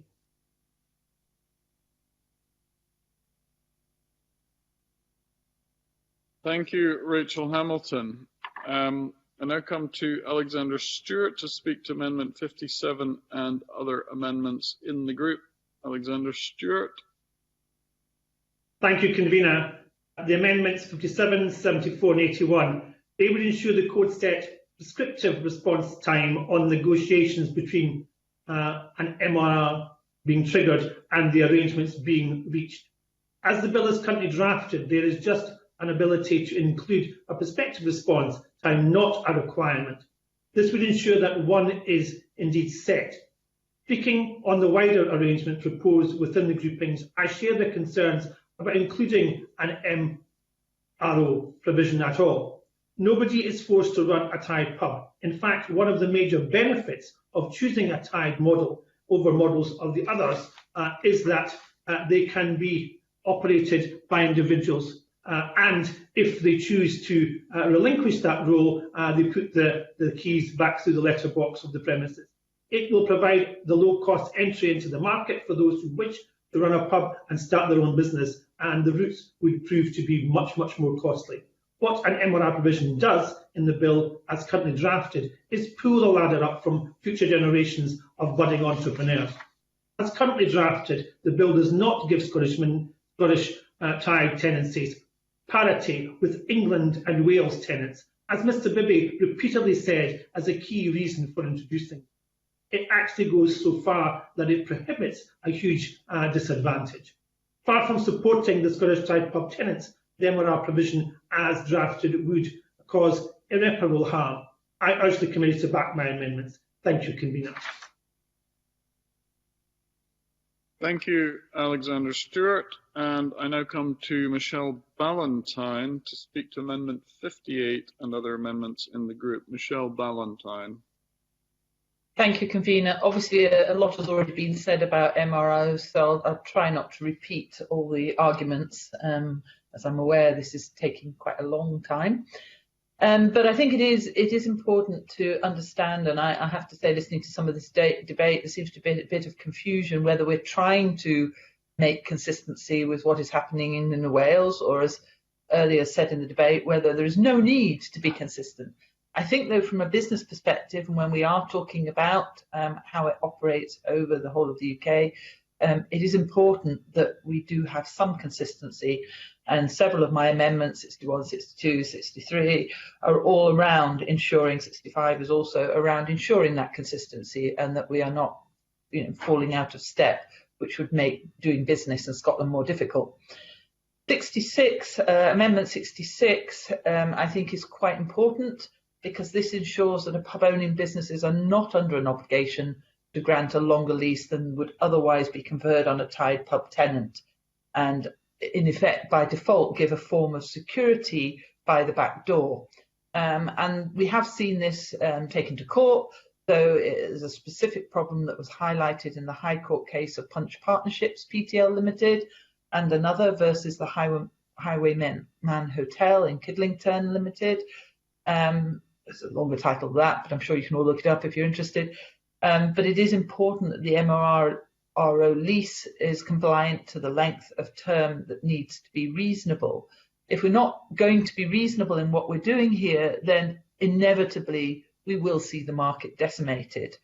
So I don't think we should be doing anything that creates backdoor routes, creating secure tenancies, because what we'll see then is the pub goes pulling away from investing.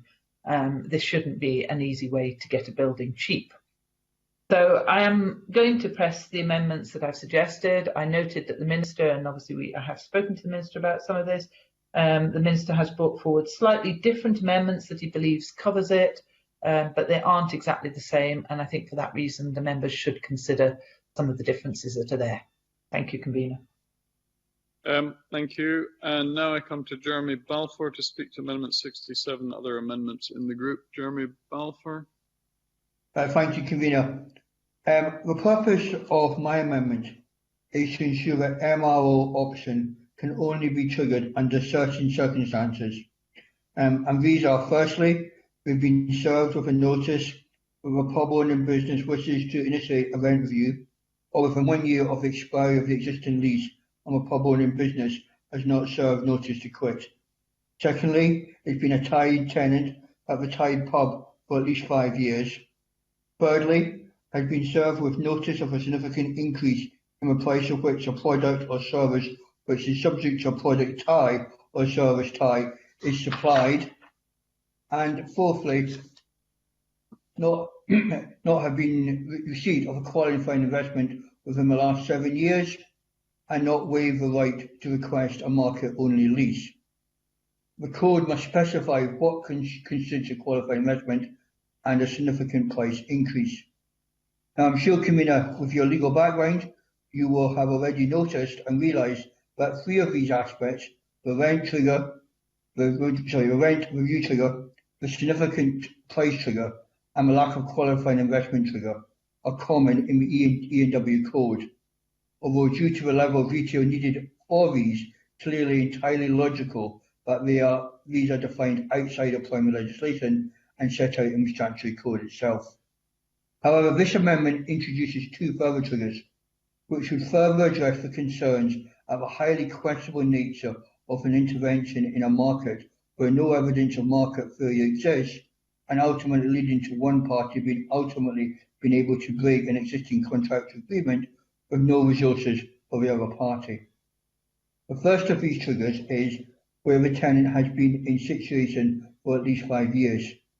This would ensure a pub company and tenant always has at least 5 years security of an existing contract, which is so critical to forward planning investment, and also, as I will explain shortly, how the tie benefits both parties, which are clearly still not well understood by many members. Second is where a tenant has not already waived the right to request an MRO, which again would be allowable as part of a negotiation between two parties at the start of an agreement. I would suggest the committee and the Parliament need to keep in mind that vertical restraints, of which a tie-in arrangement is one, are entirely compatible with EU competition law, which many benefits for both parties. Vertical restraints exist to address, for example, and I won't go into detail, but the hold-up problem, the know-how, standardisation, economics of scale, and capital markets. All of them are really important. All these elements are features of BATI and why they exist. Pub companies will invest in training prospective tenants on the key aspects of running pubs, from licensing law, safety, operating beer dispense systems, kitchen equipment, brand knowledge and specifications, line cleaning, planning law, and of course in today's world, the running of a safe, forward pub.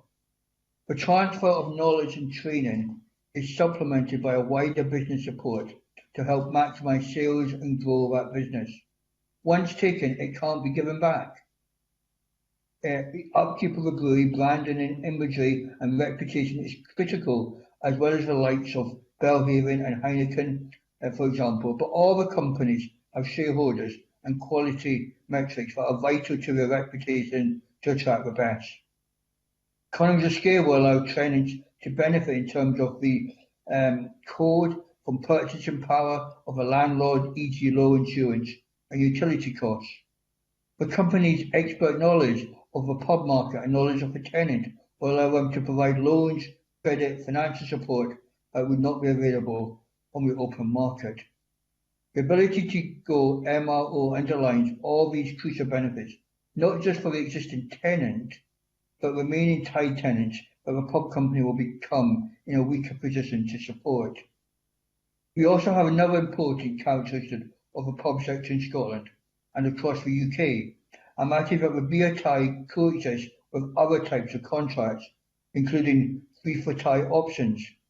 This allows tenants to select the contract that accommodates their interest in the best way, and also allows pubcos to match the tenants to a business model that will fit them and subsequently provide greater benefits to the pubco.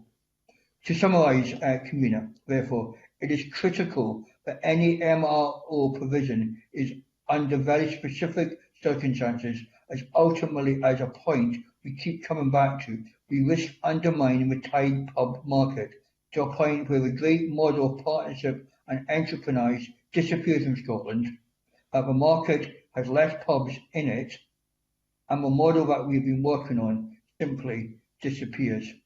That's why I would urge members to support this amendment. Thank you, Convener.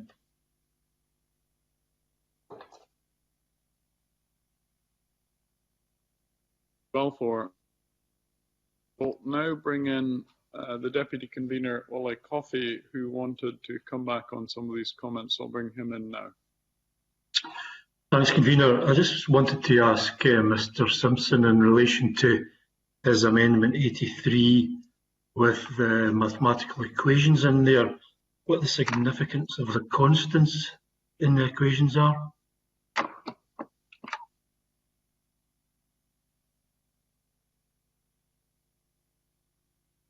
Can Mr Simpson help us? Yeah, I'm just wondering, is Mr Simpson there, and is this going to be a long explanation? I am here, Convener, but I'll be wrapping up at the end, and I'll be happy to address Mr Coffey's comment. Right, well, we'll look forward to that. I'm afraid that for today we are, I think, out of time, and we do need to discuss the further progress of this matter as a result of that. So I will suspend the meeting to allow us to go into private session at this stage. Thank you to all members, the Minister and the member in charge of the bill for their contributions today, and the other members as well. Thank you.